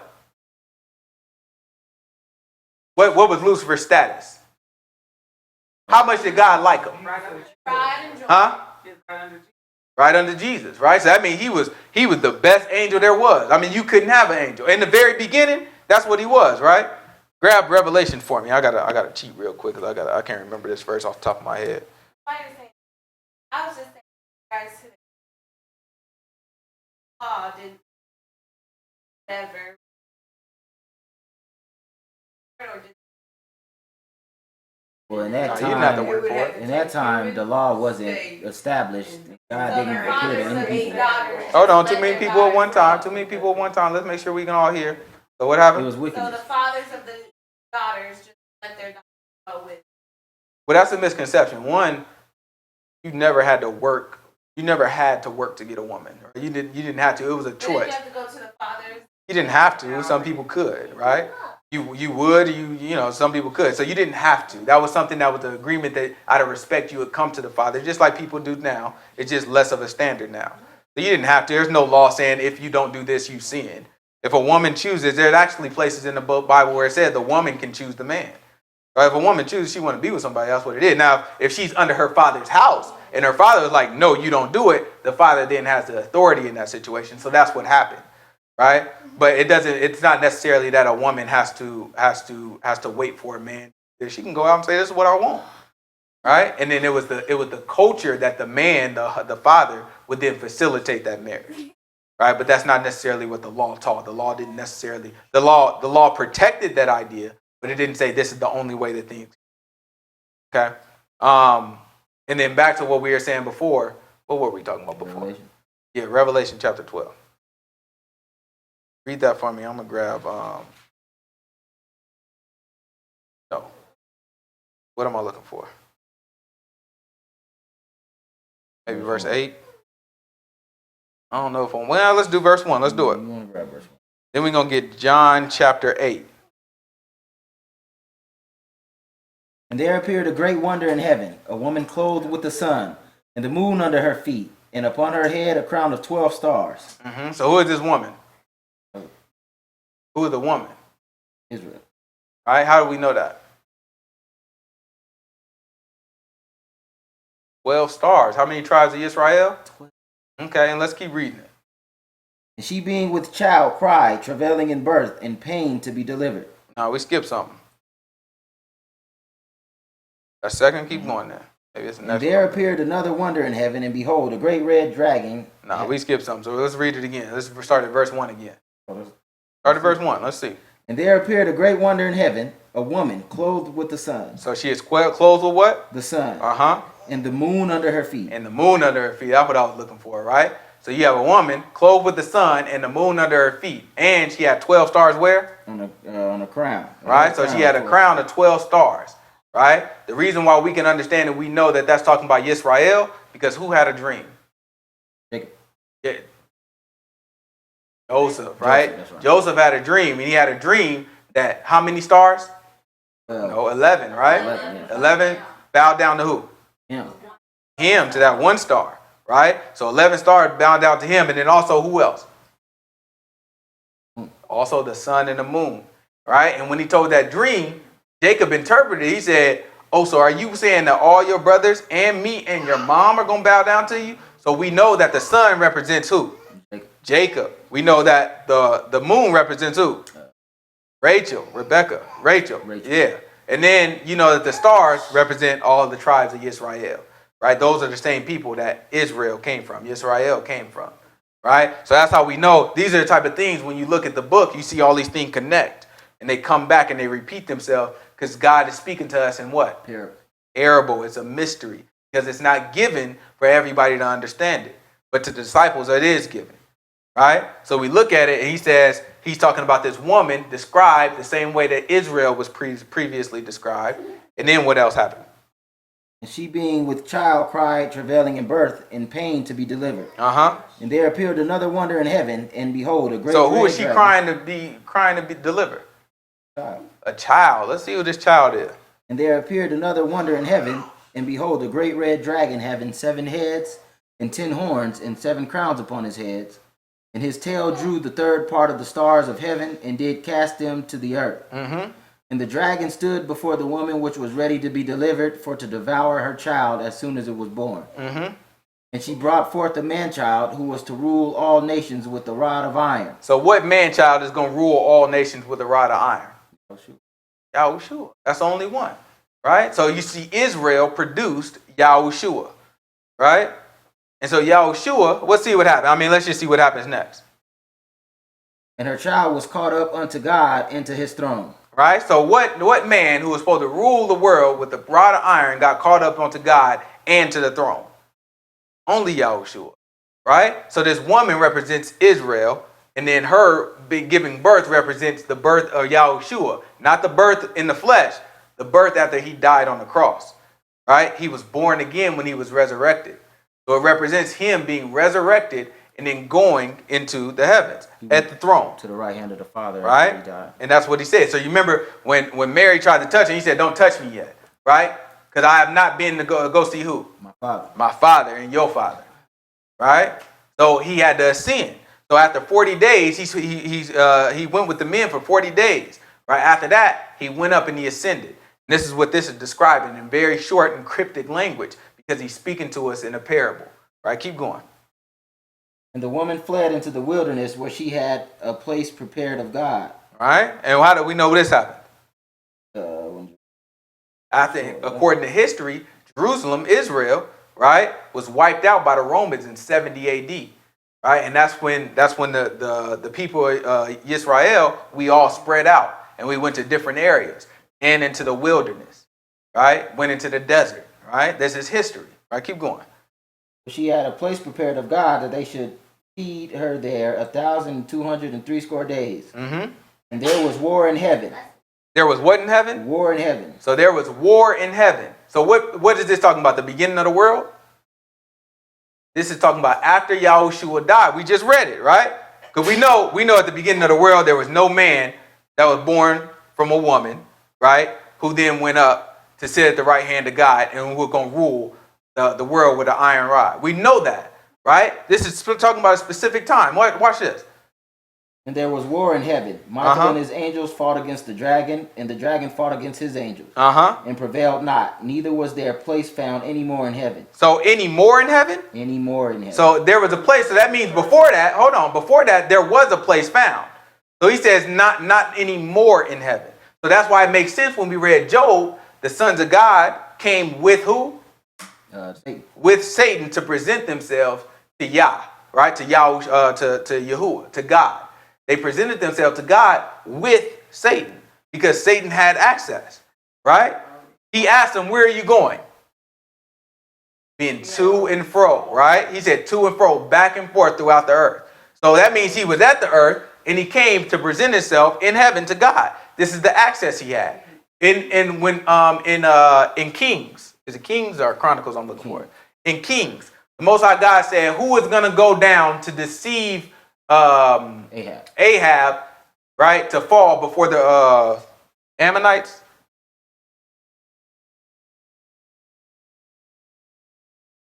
I don't think it was a Syrian. But he asked, the Most High God asked for a spirit, right? He said, what spirit is going to deceive him, right? And then one came and said, I'll deceive him, right? I'll be the lying spirit, a deceiving spirit, right? And so we know what we think is wrong, right? A lot of the stuff that we've been taught is wrong. It's not that there's nothing that's unlike God in heaven. God has control of all these things. God is pure, right? But he has all this stuff, Satan, everything. It's not like Satan rebelled against God. You'll never read it. You'll never read that Satan rebelled against God. Hold on. I'm saying that you'll never read that Satan rebelled against God. What we read there, did it say that he was fighting with God or he was fighting with the angels? Fighting with the angels. All of this is God's work. God put Satan into place. I can show you in Job when he did it. Right? He said he created, in Job, it tells us he created the crooked serpent. He put him into place. He didn't say anything about kicking him out of heaven. Right? And the reason why he did this is because he puts it in place. The same reason why he put the tree of knowledge and good and evil in the middle of the garden. Right? Was that evil or was it good? Good. No, it was evil. Who put it there though? God. God did. So he puts it there. Hold on, man. I know. Just let me get through it, and then we can go back and forth all you want. I know, but I promise you, if you look and not even listen to me, I'm showing you the scripture. I'm showing you right in the word. If you just look and you look at this stuff and just kind of open yourself up and look at this stuff, you'll see that this is what the word is teaching, right?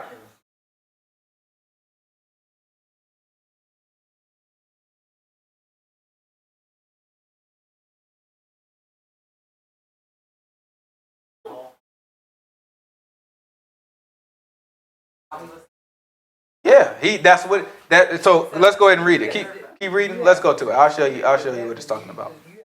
Keep reading Revelation. Mm-hmm. And there was war in heaven. There was war in heaven. And Michael and his angels fought against the dragon, and the dragon fought against his angels, and prevailed not. Mm-hmm. Neither was their place found any more in heaven. I'll let him read so it don't get confused. Oh, I'm sorry. No, it's okay. No, I understand what you're saying. No, I was just saying. No, I know what you mean. I wasn't trying to. I just know. You know what I'm saying? I don't want everybody to get confused. And the great dragon was cast out, that old serpent called the devil and Satan. Right? So it gave all of his names. He said that old serpent, right? Because what are we going to recognize? We're trying to connect this. I don't know what a dragon is. What's a dragon? Who is the dragon? Whole time we were reading that, what were we thinking to ourselves? Who is the dragon? Who is the dragon with 7 heads? So he said the dragon, the old serpent, right? Which is trying to let us know this is who this is. Then what else he called him? The devil. And the Satan. devil, right? And Satan. So he gave all his names. What name did he leave out though? Lucifer. Oh, that's amazing. I wonder why. That's not his name. That was never his name. Right? All these things have been stuff that we have read into the scripture because it never taught us that. Where would we find Lucifer at? Isaiah chapter 14. Did it ever say the devil was Lucifer? Oh, it said Lucifer, son of the what? Morning. Son of the morning. Right? That means you are offspring of light. Lucifer, you offspring of light. Right? And the reason, how do we make that fit in our mind? Because if Lucifer is the offspring of light, that means he had to be good or bad? Good. So that means at the beginning, Lucifer had to be good, right? So that means what we thinking is Satan was good at the very beginning. Is that what we believe? Is that what we're taught? That's what we thought. Not Romans, John chapter 8, verse 40. Give me John chapter 8, verse 43. Right? Because, that's what we taught, right? Lucifer used to be God's most beautiful angel, right? And he had all the riches, had everything that the Most High God wanted him to have. One day, he got jealous. He looked at God and he said, I want to be like God. Right? Where did we get that from? After we grab that, we're going to go to Luke. We're going to do a Luke. We're going to go to Isaiah chapter 14 after that. This is John chapter 8, verse 43. Then next, we're going to go to Isaiah chapter 14. We're going to just try to look at where we got Lucifer from. Because we're going to look. Because it's a story, right? We ain't never read this. None of us ever read this. But it's the story. He was God's most beautiful angel. And he was God like God. Right? He wanted to be like God. And so then after that, he rebelled against God. Took a third of the angels. He was cast out into the garden. That's when he deceived. That's the chronology that they give us. That's not what the Bible. We just read when he got kicked out. It was after Yahushua went up. How Yahushua going to be there and Satan going to be there too? Right? And then after that, hold on. After that, we read down. It says, woe unto the... Inhabitants of the earth. He said, woe unto the inhabitants of the earth. Because what? Say, He said, the dragon, Satan, and devil, that ancient serpent knows that he has no more time left. And he's going to come. And then who did he make war with? Yeah. Who did he make war with, specifically? The angel. No, not that's Michael. The saints. He made war with the saints and the people who kept the what? The word of the testimony of Christ. He kept the testimony, right? So that's when it happened. When were they keeping? When was God's testimony on the world? After Christ. After Yahushua. So if he got kicked out before that, how did he go after the people who kept the testimony? Couldn't happen. The testimony is Yahushua. You'll never see it called. The testimony is talking about Yahushua, right? So after that, that's when he came. This is when he got kicked out. Let's see what John chapter 8. Let's see what Yahushua said. Right? This is what Yahushua said about Satan. He didn't look for it. He found it already. Let's just read it and then you can ask that question real quick. Why do ye not understand my speech? This is Yahushua speaking in John chapter 8, verse 43. He says, why don't you understand my speech? Even because you cannot hear my word. He said, is it because you can't hear my words? Right? Why don't you understand what I've been saying to you in this book? Right? He said, is it because you don't hear what I'm saying to you? Let's see. Ye are of your father the devil. He said, you are of your father who? The devil. Now that name was used in Revelation, wasn't it? Yeah. Which ones do we have? We have Satan. Serpent. We have the serpent, all right, that old serpent. The dragon. We have the dragon, and we have Satan. We have the devil, right? So these are all the four names that was given to us in Revelations. We see Yahushua use it. When did Yahushua call him Lucifer? Ever, right? But he called him the devil. So watch what he said about the devil. And the lust of your father ye will do. He said, the lust of your father you will do. And let's see how long the devil been the way he was. He was a murderer from the beginning. He was what from the beginning? A murderer. So at what point was he a beautiful angel and he was God's most righteous angel? Never. Ever. And he abode not in the truth. He said he abode not in the truth? Because there is no truth in him. Never. Never. At no point ever in life was Satan anything good. Never. It was never anything good that turned bad. Yahushua told us himself. He said from the beginning he abode not in the truth. He was a murderer from the beginning. Who did he murder? Abel. He murdered Adam and Eve. That's right. He talked him into it. He said, surely you won't die. Surely you won't die. Go ahead and eat it. You see how all this stuff connect? It don't matter what we talking about. You think I'm playing for all this stuff? No matter what we talking about, this is how the Bible works. All of it is going to tie in. I can start off randomly anywhere, and I guarantee once we get to talking, it's all going to tie back into each other because that's how the book is. He said precept upon precept, line upon line. Let's see, Job. Give me Job. No, it didn't say that. Let's read it again. Yes, it's iniquity was found in. Ye are of your Let's read it again.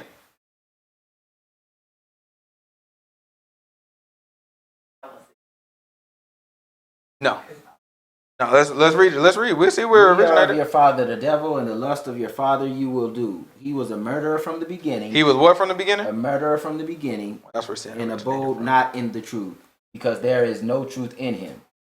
Grab Job chapter 26 for me. We'll see where the serpent came from. Then we're going to go to Isaiah chapter 14. Give me 26 verse 13. By his spirit he has garnished the heavens. So what does this mean? By his spirit he garnished the heavens. By his spirit, y'all sure. He created the world, right? He talking about creation right now. Do we agree? Okay, so by his spirit he garnished the heavens. His hand has formed the crooked serpent. His hand did what? Formed the crooked serpent. This is Job chapter 26. 13. Verse 13. Job chapter 26, verse 13. Right? These are all the things, and the reason why all this is so foreign to us, this is all the things we miss because we believed in myths. Right? How can we ever see this? We had never noticed this. And we'll read, all of us, I'm pretty sure, have read Job at one time. Read right past this, never even took notice to it because we believed in the myth. It can't be what it says because I believe this. That's why it's important for us to be able to back up, look at the word. Otherwise, the Most High God will be speaking to us in a parable. We'll just be Christians, mere Christians, and not disciples, and we'll never actually get it. That's why we'll look at it, and that's why we come back and we learn these things, and we look at it, and we only go by what the word says. You'll never see me come up here and just tell you, well, no, that just means this, and I have nothing to back it with. I'm going to show you where the word tells me that. Everything I'm teaching, the word is going to show it. I'm going to show you where it says crooked serpent. I'm going to show you where Yahushua says that he was a murderer from the beginning and never abode in the truth. Right? Because there's no truth in him. Right? Read it one more time for me. By his spirit, he has garnished the heavens. That's talking about he garnished the heavens. That means he created the earth. He created everything. In the beginning, God created what? Heaven and earth. The heavens and the earth. By his spirit, he garnished the heavens. And what else? His hand has formed the crooked serpent. Who formed it? God. That's it, right? The Most High God formed that crooked serpent. Now watching Isaiah chapter 14. Isaiah chapter 14, verse 27, I think it is. Now we can talk about Lucifer a little bit. This is where we get the story from. So what's our story that we believe? We have Lucifer, who is God's most beautiful angel, right? Then he looked at God one day and he is like, you know what? I want to be like God. Where did we read that? I don't know. I'm going to show you where they thought they read it at, though. All right? 12, what I'm looking for? Give me, if 12, what I'm looking for, give me verse 9. This is Isaiah chapter 14, verse 9. Let moms get it.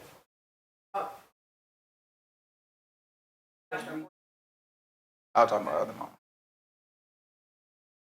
So what she Mm-hmm. now we agree that God made. Yeah, we agree with the book, yeah. Okay, serpent. Not say. I can take you where it say that too, though. God said he did. I can take you where it say that too, though. But he doesn't create evil to operate for anyone. And I can show. I don't think you Matter can. of fact, He can't no, tempt he with said evil. the word say that not say I can't that tempt God with can tempt you. Yeah, he And can't tempt you he with tell evil. you don't even say that. So Yeah, to he can't tempt you with with that means that he's acting.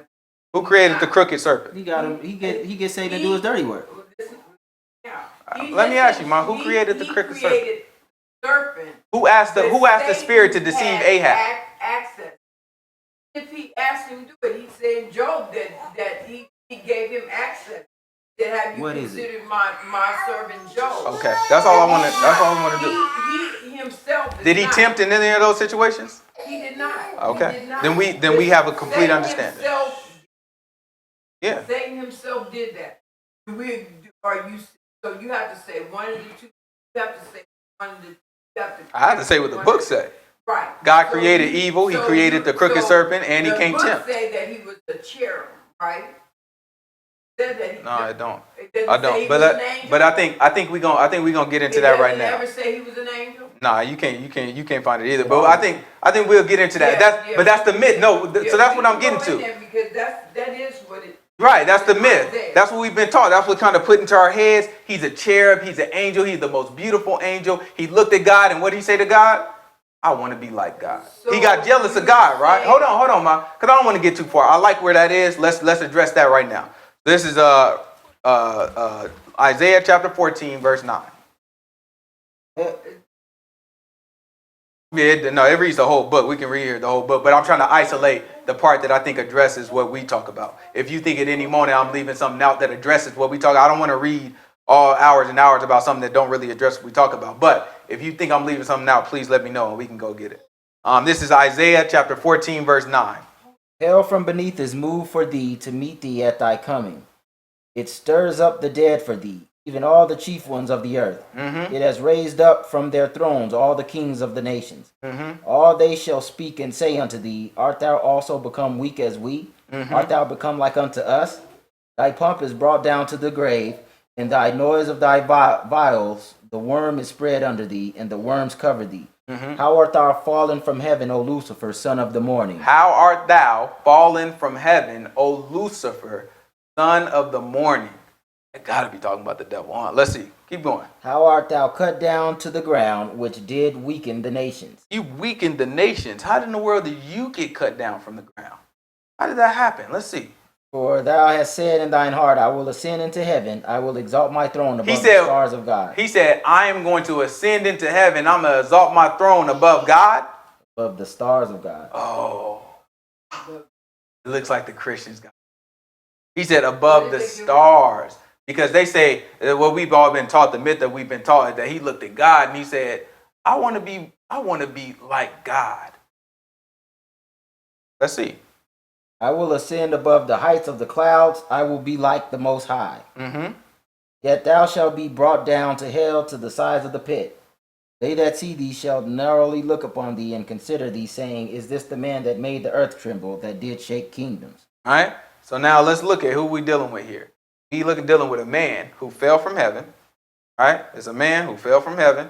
Right? And then the man says, I want to be a little higher than the angels. That sound like something we ever heard of before? Verse 14. And then on verse 14, he said, I will be like who? I will be like the Most High. Who is he talking about? Who did? Would never said that he not robbery. He That he said, was equal. he said, What does that mean?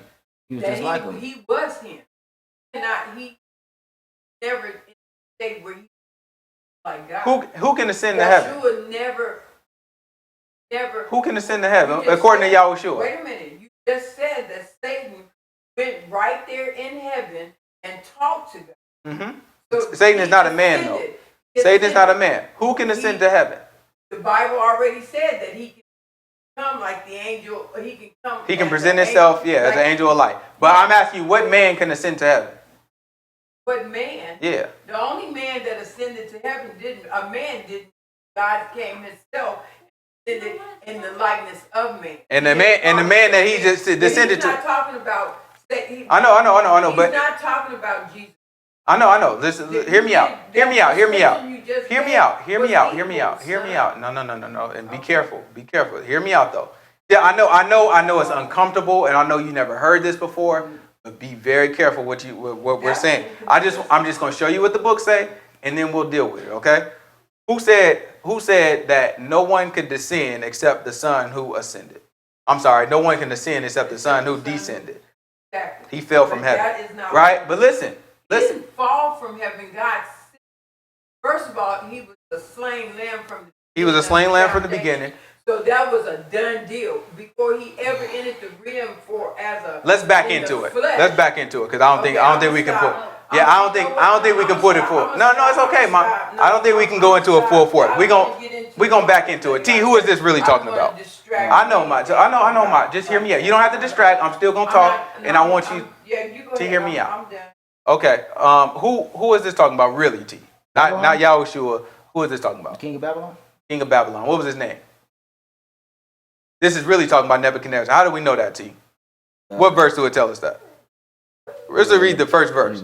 For the Lord will have mercy on Jacob. All right, it's not the first verse. I think it's like the third maybe. Oh, thou shalt take up this proverb against the king of Babylon. Take up this what? Proverb. What is the proverb? Like a parable.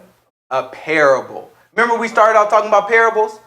That the Most High God speaks to us in a way that it's a mystery. He said, you will take up this what? Proverb. And if you look up the word, if you think I'm lying, if you look up the Hebrew word that's translated as proverb there, you'll see it's also translated as parable in other places in the Old Testament.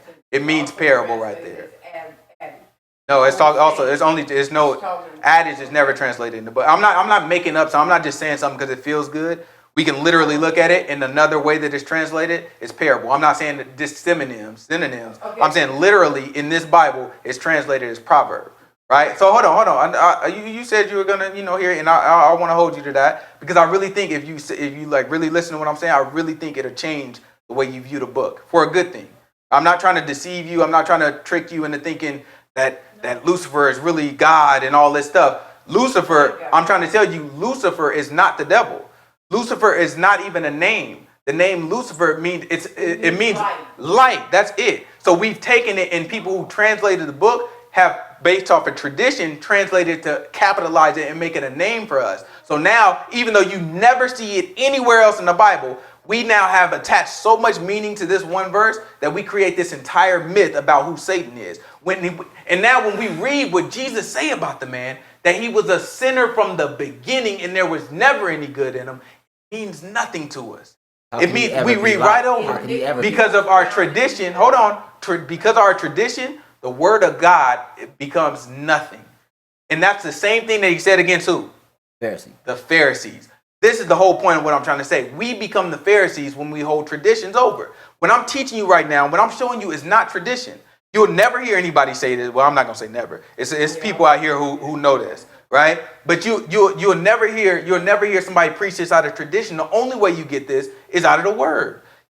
Nobody has ever read to you where Lucifer was the most beautiful angel and he looks up, right? Nobody has ever read to you that Lucifer is the devil. The only thing they can do is read what we just read and say, that sounds like a pretty mean character. Must be the devil. And so then they create a myth around it. And the other places that you're thinking about when you're talking about the cherub, that wasn't here. Hold on, Mom, hold on. Let me say what I'm talking He's talking about. about Ezekiel 20. First of all, Yeah. that scripture, that what you were right now, talking about pride.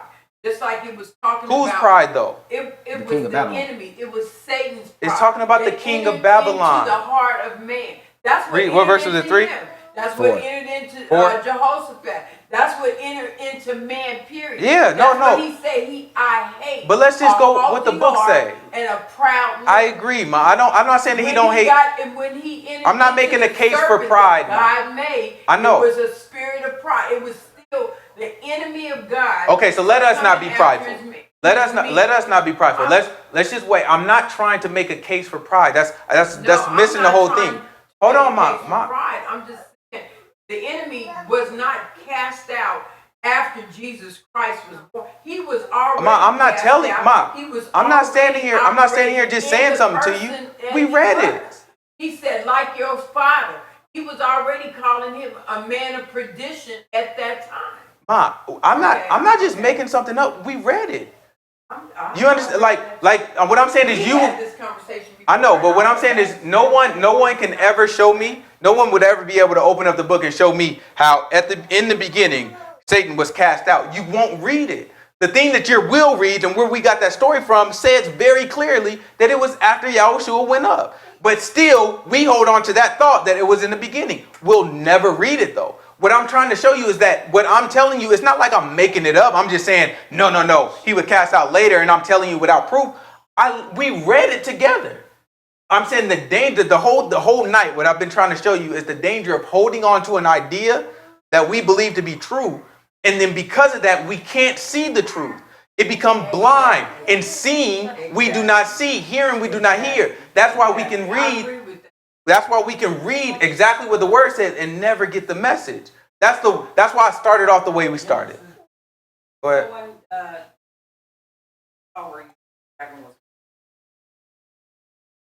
Mm-hmm. That wasn't cast down after When we read it. Yeah. God was born. Right. And then do you remember this verse when he says, I saw Satan fall like what? Lightning. Who remembers that verse? He said, in this moment, they were doing miracles. They were casting out demons and stepping on them. And he said, in this moment, I saw Satan what? Like lightning. Like lightning. When did he say that? When Adam and Eve, how was he? Who was in the tree? The serpent. Because the Most High God said in Job, he said, I created the crooked serpent. He created the serpent and put him there. The serpent. Adam and Eve were Christ was born. Absolutely. In the tree. The serpent was there too, yeah, because he created him there. Which is Satan, which is devil, which is the dragon.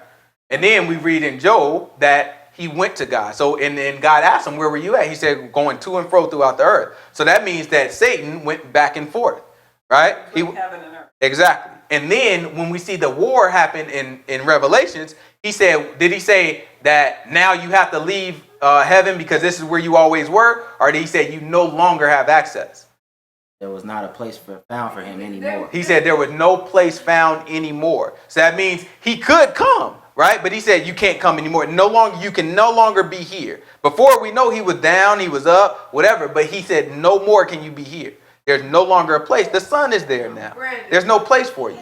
And so that's what we look at. And again, we can read over all of it again, but this is not something that I stood up here and I just said, you know what, and just pulled something out. I'm letting you know this is what we read. We read literally that the dragon came after, right? The dragon came and the war came after in heaven. We didn't read how he warred with God. We read how he warred with angels. We see Lucifer. We didn't see how Lucifer, he didn't want to take God's throne. He said, I want to be my throne to be above the angels, and I want to be like the Most High. What is he talking about in that parable? The parable in reality is talking about Nebuchadnezzar. What's Nebuchadnezzar's story? He exalted himself. Exalted himself to who? To the heavens, right? And the Most High God, in the parable, he told him that he would be like a tree, right? Daniel's vision. He said he would be like a tree and all the animals would come to him. And after that, he said he's going to chop his tree down and stump. That's why it's talking about there. He said how quickly you fell from the heavens, right? So it chopped his tree down. What did Nebuchadnezzar become like? And like an animal. An animal eaten from the ground. He said the worms, right? The worms are all over you. All this is talk about Nebuchadnezzar. And he said you said you want to be like the Most High, but first you will die like a man. What do all of us have to do? We have to die. What did Nebuchadnezzar do? He said when exactly hold on. Nebuchadnezzar, when the prophecy that Daniel gave Nebuchadnezzar, he said when you look up, what would happen?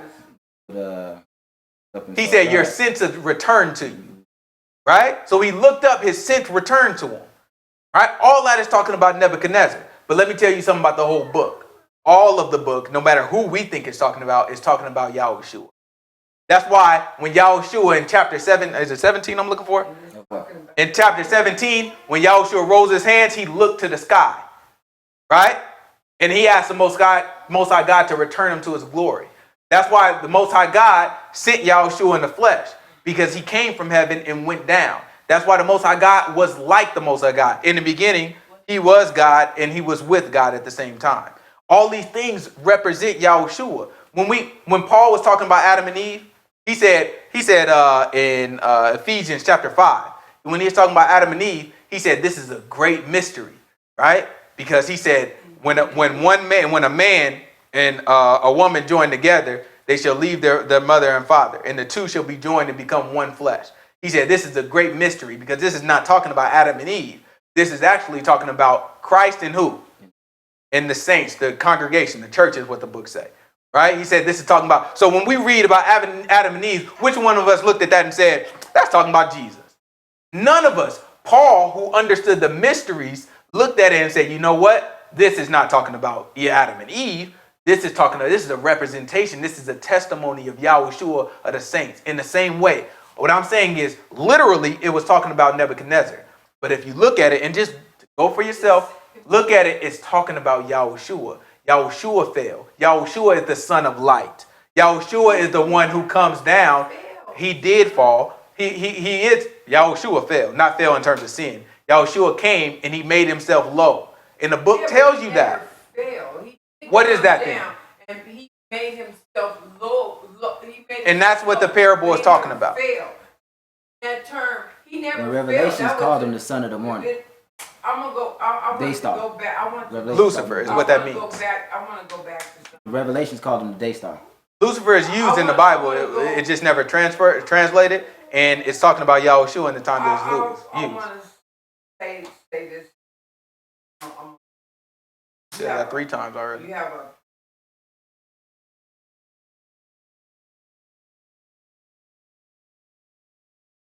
that say that You sleep. God, right?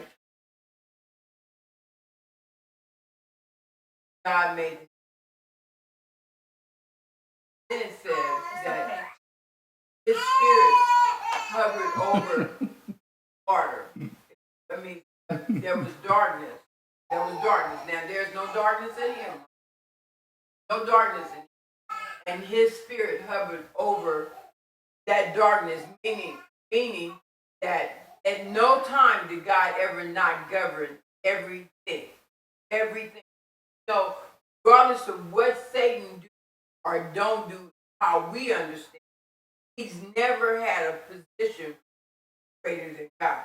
You know that he did have a position where he greater in that he was a man.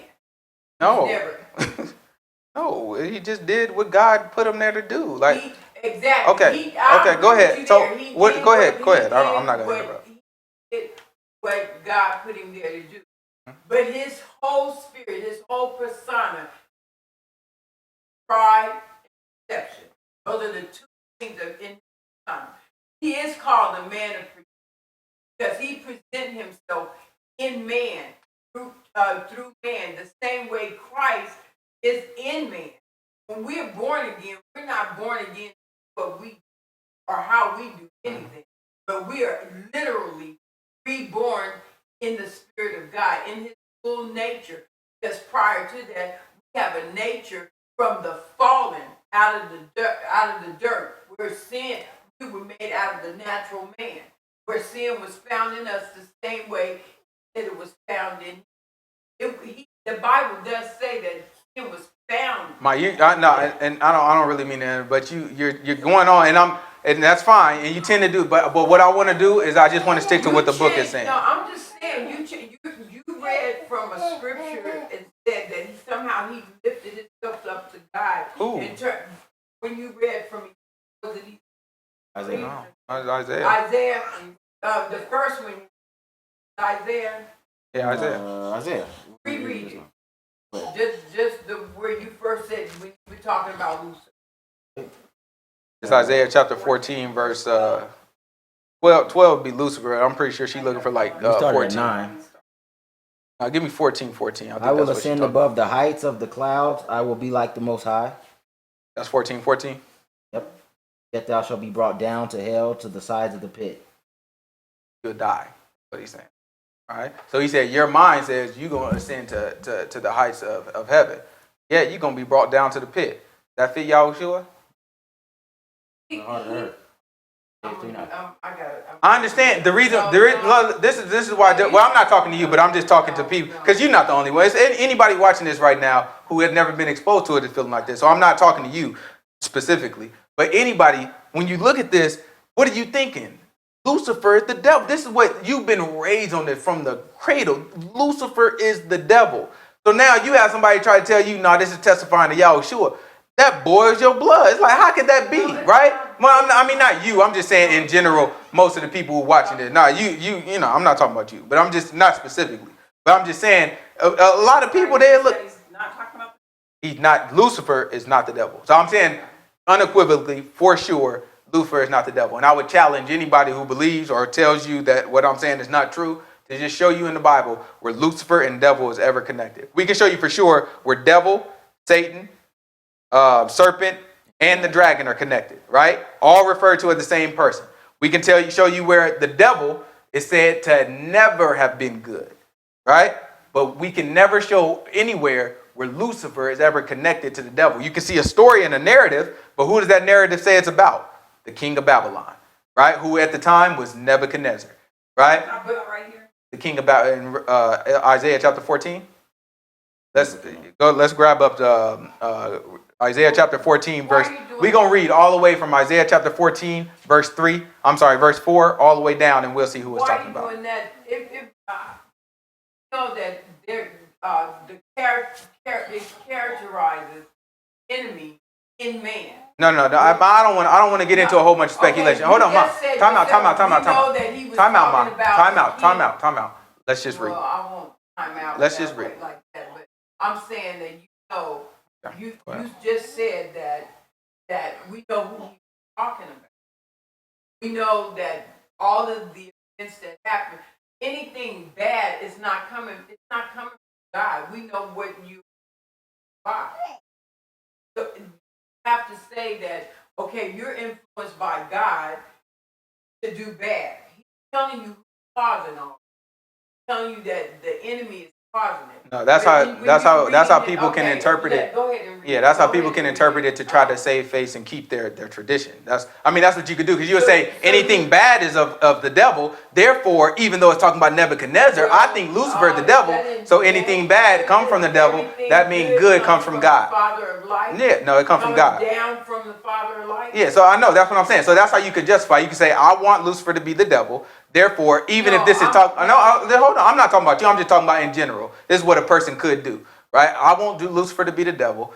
So since this is talking about it seeming like a bad character, what we could say is we know bad come from the devil. So even if it is talking about Nebuchadnezzar, it's still talking about the devil. So still Lucifer is the devil. So I understand that reasoning, and I understand that's where a lot of people go with this. But I'm not talking about just reasoning, right? Because you're leaning again on your own, not you, but I'm just saying in general, a person doing that. You say me. A person, okay, a person in general, they could be leaning on their own understanding by doing this. Again, what I'm telling you, and time again, I'm not saying anything separate from what we read. I'm not coming off here and telling you some fancy story. I'm only giving you scripture. We can read right now. I don't even have to open up my mouth no more. I can just shoot Bible verses and we can go through it and y'all can just ask questions. I'm telling you, this is not talking about the devil. Lucifer is not the devil. Lucifer is a word. It's not a name. Lucifer is a word that means light. That's why loosen, illuminate. Right? What's the Spanish word? Loose. How you say light in Spanish? Loose. Don't use. Well, yeah, if that's how you say it, then actually. But these are. This is what we see, right? This is. So this is the history of the book, right? You have the Old Testament being in Hebrew. It was then translated into Greek from the Septuagint, right? And then from the Septuagint, it was translated into Latin, and that's what the Catholics ran from. You'll hear about stories of the Catholics, they only read out of Latin. So then Catholics, who had a lot of influence, or even the King James, even though King James was against the Catholics, he translated this word still in Latin. So that's why you'll see the Spanish is so close to the English. And any English word that uses Latin, you will see that it goes a lot. So you'll see illuminate and all these words that come from the Latin word, the same Latin word that's given us Lucifer, right? Because it's given us illuminate and things like that. That same word is in there, and you'll see in Spanish, you'll see a similar word, right? And so that's what I'm trying to, it's not a name, it's something that was retained. If you look in the book, it'll actually be called Hazael, I think, right? That's what it is in Hebrew. Hazael. It's not actually Lucifer. But let's read. We're just going to read from Isaiah chapter 14, verse 4. We'll read down, then we'll get out, and then we'll try to cover more of it next week. And I'll start at 3. And it shall come to pass in the day of the Lord shall give thee rest from thy sorrow, and from thy fear, and from thy hard bondage where thou was made to serve. That thou shalt take up this proverb against the king of Babylon, and say, how has the oppressor ceased? The golden city ceased. The Lord has broken the staff of the wicked and the scepter of the rulers. He who smote the people in wrath with a continual stroke, he that ruled the nations in anger and is persecuted, and none hinders. The whole earth is at rest and is quiet. They break forth into singing. Yea, the fir trees rejoice at thee, and the cedars of Lebanon, saying, since thou art laid down, no feller is come up against us. Hell from beneath is moved for thee to meet thee at thy coming. It stirs up the dead for thee, even all the chief ones of the earth. It has raised up from their thrones all the kings of the nations. All they that speak and say unto thee, art thou also become weak as we? Art thou become like unto us? Thy pomp is brought down to the grave, and thy noise of thy vows, the worm is spread under thee, and the worms cover thee. How thou art fallen from heaven, O Lucifer, son of the morning! How art thou cut down to the ground, which did weaken the nations! For thou hast said in thine heart, I will ascend into heaven. I will exalt thy throne above the stars of God. I will sit also upon the mount of the congregation in the sides of the north. I will ascend above the heights of the clouds. I will be like the Most High. Yet thou shalt be brought down to hell, to the sides of the pit. They that see thee shall narrowly look upon thee and consider thee, saying, is this the man that made the earth tremble and did shake kingdoms? How they look at the man when he is on the cross? He said, if you God, why don't you get yourself down? Didn't they taunt him? The temple in 3 days. Right? He said, this God, y'all, I'm trying to let y'all know, this whole book, not just this, this nothing, right? Not just this. The whole book testifies of him. Every story, you think you're reading about Joseph? You're not reading about Joseph. You're reading about Yahushua. You think you're reading about Adam and Eve? You're reading about Yahushua. Mm-hmm. What about when the Hivites, right? When the Hivites came and they went to Joshua, and Joshua was in the land. And they said, you know what? How did they dress, T? They just all messed up. They had the dress messed up. And why did they do that? Because they knew that Joshua knew they was from around there, that they had to die. So they had to put on something else. What did Yahushua tell us to put on? Christ, Paul. And if we put on Christ, who gonna look upon us favorably? So what did Hivites do? They put on dirty clothes and they brought messed up old looking bread and they put on Christ so they can get salvation from Yahushua. Yahushua being the same as Joshua, right? All this stuff, and they try to look like they came from far away. All these things, it testifies of Christ, right? We think we're reading about some people trying to deceive Joshua. What we really reading about us. We're reading about us who have to put on Christ so that we can be accepted to the Father, right? When we talking about Esau, right? What we think, we read a story about Esau? No, we talk about Esau being a hunter, being somebody who go out there and get it, right? And then the father, whose name is who? Isaac, right? Right? Isaac. So the father, whose name is Isaac, he look at Esau, and who is his favorite? He loved Esau. That was his boy, right? So much so that Esau's brother Jacob had to what? He had to put on Esau just to be accepted by the father. How you think we gonna be accepted? By being Jacob? We gotta be Esau. And who is Esau? Yahushua. That's the only way. Hey, look at that. It messed you up, don't it? The whole book testifies to him. If Jacob had to put on Esau to be accepted by the Father, if we have to put on Christ to be accepted by the Father, who does Esau represent? Yahushua. The whole book represents him. Absolutely. What I'm saying is, you look at these stories and you think you're reading what you're reading. It doesn't matter. That's why he looked at who? Who did he look at wrong for thinking they're reading what they reading? What? The Pharisees. He said, search the scriptures. Hold on. Search the scriptures, for in them you think you have eternal life. But they are they that testify of me. And you won't come to me so that you may have the life that he's offering. Lo, I come in the volume of the book. All of the book, we think we're reading stories and we think, oh, this is talking about Lucifer. And this is talking about Jacob, and this is talking about Esau, and this is talking about the Hivites, and this is talking about Joshua, and this is talking about Caleb, and this is talking about Boaz. What about Boaz, right? Boaz had a wife, didn't he? Right? He had a wife. His wife's name was Ruth. He went to Ruth. Before he married Ruth, he had to go and meet somebody, right? And then the man took off his what? Sandal. He took off his shoe. And we look at that like, why in the world would he take off his shoe? Maybe because the law said it, right? The law said if a man won't take his sister, right, or the nearest of kin won't take his sister to extend the life of a dead brother, right? Because you were supposed to marry the man like we talked about, marry the woman like we talked about before. If you don't, then the woman would go to the gates to the elders, take off your shoe and spit in his face, right? So then that was law. So when Boaz went, the man gave him his shoe, right? Gave him his shoe, right? So now we look at this and we say, redeemed Ruth. He redeemed Ruth, right? Because that shows the one who takes off his shoe, that means you're unworthy, right? I'm not going to redeem her, right? Because the woman would spit in your face and take your shoe, right? So that means I'm not worthy. So now you wonder, like, why in the world was John talking about, I am not worthy to unlatch his shoe? Because he's the redeemer. You can't take off his shoe because he's going to be the one that redeems. We thought we was reading about Boaz. No, we're reading about Yahushua, right? When Moses walked to the burning bush, what did he have to do?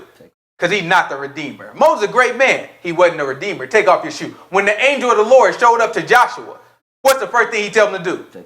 Take off your shoe, because Joshua is not. Joshua got the same name. A lot of people don't know this. Jesus is the same as Joshua. It's the same as Yahushua. All that's the same name. Joshua got the same name.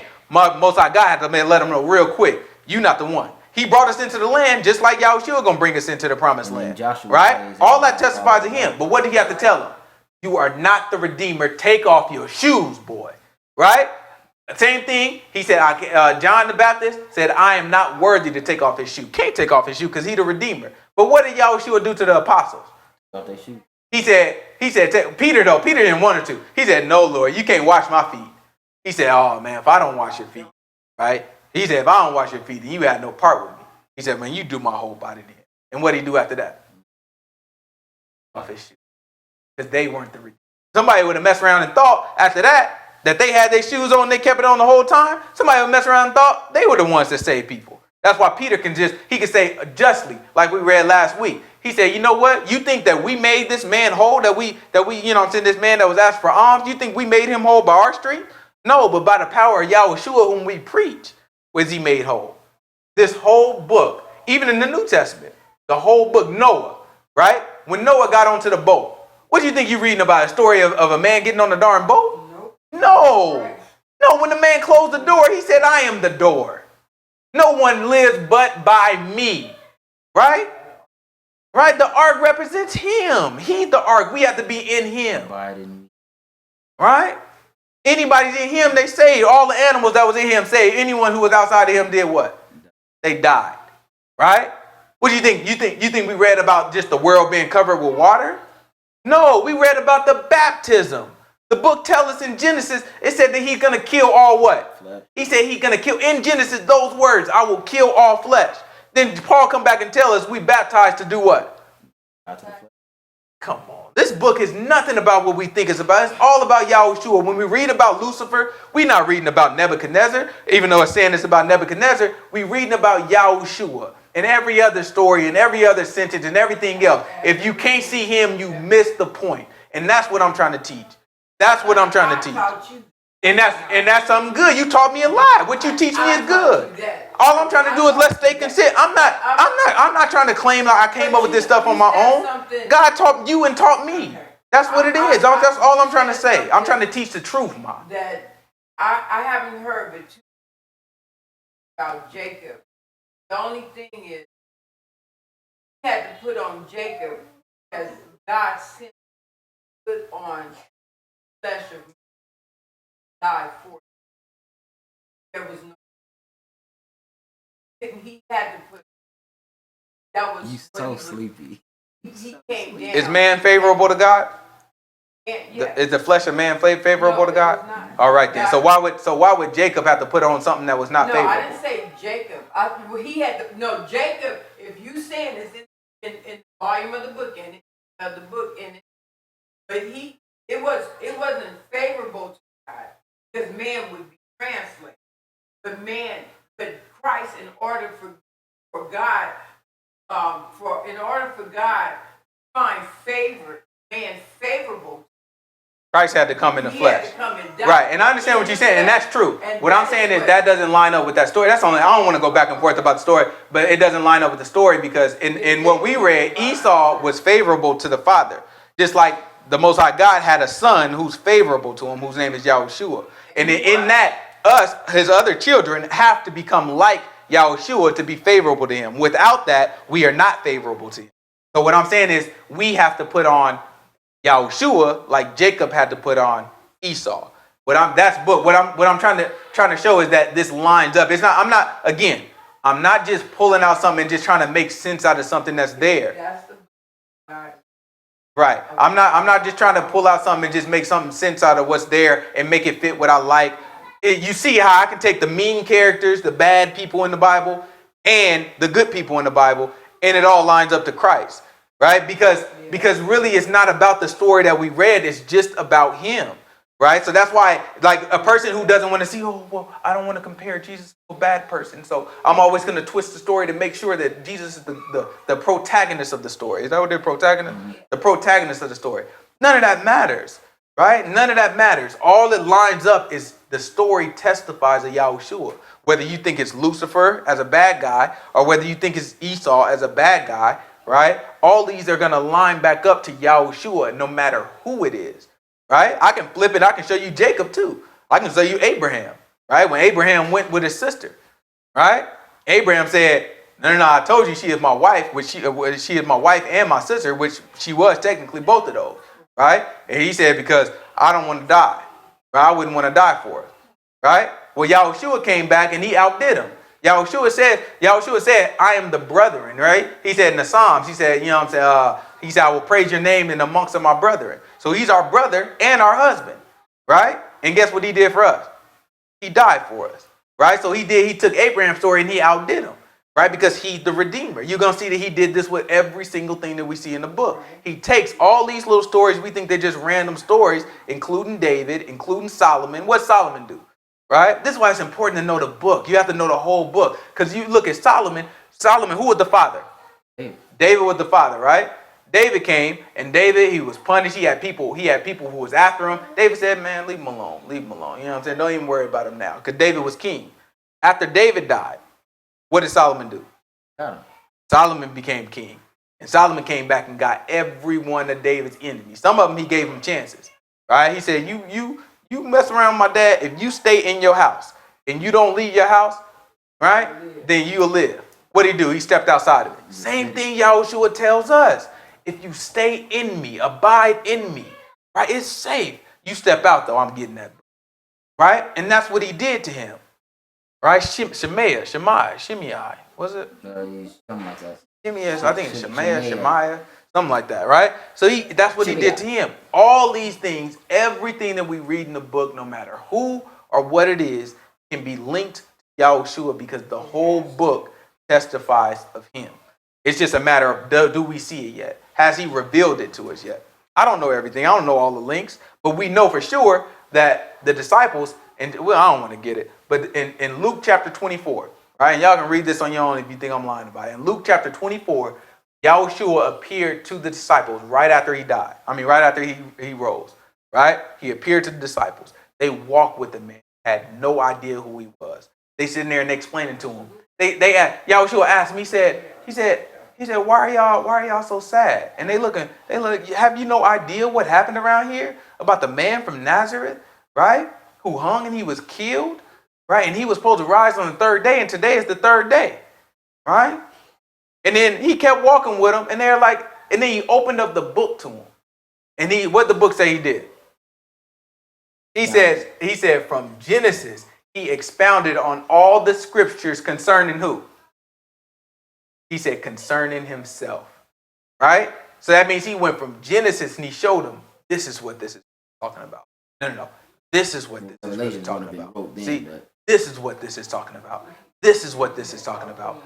And explaining it to them. And it wasn't until they sat down and broke bread, their eyes were open and they realized it was Yahushua. Seeing, you will not see if you don't understand the book. All of us, I'm not talking about nobody specifically. I'm talking about everybody specifically at the time. Seeing, we have to see. If we keep ourselves believing the myths, the stuff that we've been taught, it is going to blind us to his word. Just like I just tried to show y'all. We can look at Bible verses that clearly and unequivocally say what they say. But it takes no effect on us because we have this tradition. It tells us from the beginning, it says from the beginning the devil was a murderer, right? But now that can't mean what it means because I believe that he was Lucifer first and he was a good angel. So he doesn't mean that per se. He just means after he went to the DMV and got his name changed to devil, that's what he means from that beginning. However it works, right? So you look at these things, and I'm joking and stuff, but I'm really serious, right? It's important that we look because that's what a lot of times we think the Pharisees were too righteous, right? They were too rigid. They followed the rules too closely. No, the Pharisee problem were they were hypocrites. And he said that. He just said what he told them. He told them, do what the Pharisees tell you to do when they sit in the seat of Moses. But don't do after their doings because they say and they what? Do not do. And they do not. So his charge against the Pharisees was never that they did too much. It was that they didn't do what they said, what they pretended like they did. They were hypocrites. That's what we become because we trust our own traditions. We say that we saved and we keep sinning. All these things we turn into exactly what the Pharisees were. Meanwhile, we think we good Christians and saying we're not like the Pharisees because we tell people it's not about what you do. That's not what the Pharisee problem was. The Pharisee problem was not telling people what to do because Yahushua said it. He said, do what they tell you to do. Don't do what they do though, right? So it's important for us to see that because it's a lot of deception. Like I started off telling y'all, Genesis encapsulates the serpent. The serpent did not get over on Adam and Eve by telling them some bold-faced lie. He told them things that were technically true. He told them that they wouldn't surely die. Technically, did they die? Right? Adam lived to be how old? No. Like 900 something. So did he die in the garden? Technically, no. Right? They ate the fruit. Did they become like God? God said it. God said it himself in the chapter 3, verse 21 or 22. He said they have become like us. Now we have to get them out of the garden. Right? So now we have to go to Genesis chapter 22. Genesis chapter 3, verse 22. We'll finish off with that. I just want y'all to see it for yourself. And the Lord God said, behold, the man is become as one of us. So did the serpent lie? No, the knowledge of Not about that. Right? Let's see. And so as one of us to know the knowledge of good and evil. Go to verse 6. And No, verse 4. And the serpent said unto the woman, Ye shall not surely die, for God does know that in the day ye eat thereof, then your eyes shall be open, and you shall be as gods, knowing good and evil. So that's exactly what God just said. They have become like us. Read it again. And the Lord God said, Behold, the man is become as one of us to know good and evil. So did Satan lie about that? Not That was 22. 22. Right? Satan didn't lie about that. That's what we're dealing with. Technically, if we say technically, he didn't lie about anything he told them. He asked one question and said, oh, God said you can't eat from none of it. That was a question, though. He didn't tell them that. He said that was a question. Right? So technically, if you look at a technical sense, he didn't lie. But let me show you why technically it's not right. We looking at what really happened. He lied. Let me show you where he lied at. Keep going. And now lest put forth his hand. And now lest he put forth his hand and take also of the tree of life. If he eat the tree of life, what happens? Live forever. He'll live forever. So let's see. Therefore the Lord God sent him forth from the Garden of Eden to till the ground from whence he was taken. So he drove out the man, and he placed at the east of the Garden of Eden cherubims and a flaming sword which turned every way to keep the way of the tree of life. So he cut him off from the tree of life. So if you cut off from life, what does that mean? Dead. So in that day, they surely die. Right? The Most High God knows what he's talking about. Do we? Did Adam and Eve?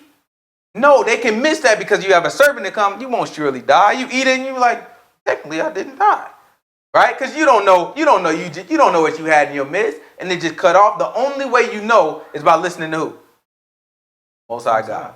That's it. Just follow his word. That's the only thing I'm trying to tell you. I'm not trying to come up with no fancy story and try to wow people and do all this stuff. What I'm showing you is right out of the book. I'm trying to get rid of all the myths that we learned.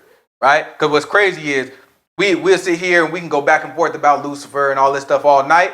But I guarantee you, none of you guys have ever been shown anything about Lucifer in the book. You've never been shown where Lucifer is the devil. You've never been shown where Lucifer was a beautiful angel. You've never shown that. And it wasn't an issue. We accepted it. We take it.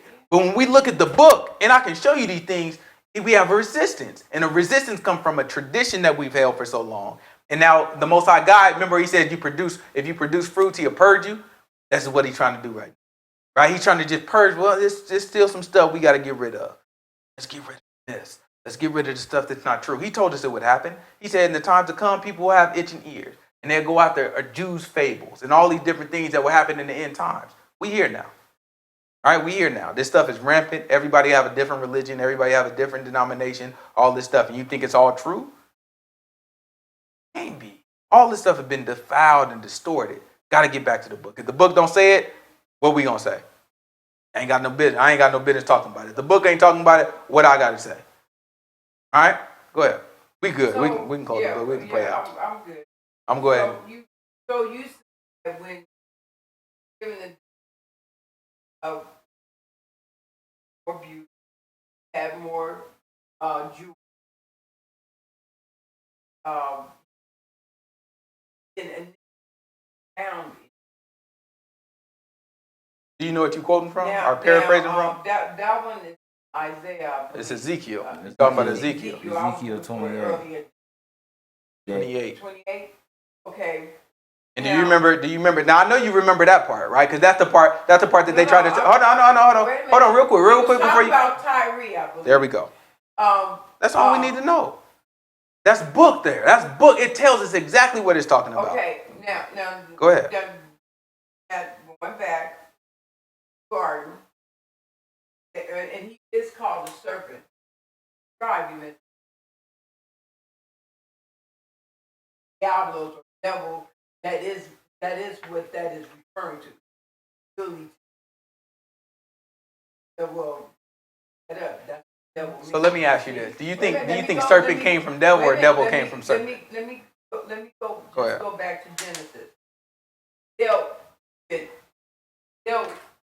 Man, woman, and the serpent, the actual literal serpent, that you will, from this point on, you won't walk. You'll be on your belly. Okay? So that a snake is still a snake. Created by God, and it's a snake. it was never, the book never said that him talking. So I'm saying that, I'm asking, are you, so you have a snake that's crawling around, and it's a state, it's original estate, that it wasn't talking about that particular serpent, or was he actually calling the by his personality? That's what I'm asking. I'm not exactly sure. All I say is what the book say. When he was talking to the serpent, he was talking to that crooked serpent that was created in Job. I don't know what else you're trying to get out of me, but he was talking to the serpent, who was also called the devil and also called Satan. My other question is, so I can understand. Lucifer is not Satan. Oh, okay. that Satan never. No, I mean, ain't he never said- I ain't never never said that. resided He ain't with never. God. He never. He never fought. Are you saying that he never fell from? No, That's I'm not saying any of those. Right, but this is what happens. So See, this I whole thought time, I heard you say I know you did. I know you that- did. But that what I'm he saying was is, here. He was always here. yeah, I know what you thought you had. That's what I mean, though. The whole time we've been talking, we've been reading from the book, and now you Right. ask me what I'm saying. No, what Right? I'm saying, what you're reading or what you interpret the word. Forget what I'm interpreting. We know how to read. We read. I know, but listen, hear me out. Are you saying? I want to know, because when I walk out of here, I need to know what point vantage point I'm reading. Are you saying? Okay, the interpretation, is it that he was never there because he had sin in him, or he Never was where? there? He was never in heaven. That's crazy. with Why would we God? say that? So what I'm saying is, let's forget what I'm saying. What did we read just now, right? We read in Job how he presented himself to God with heaven? with who?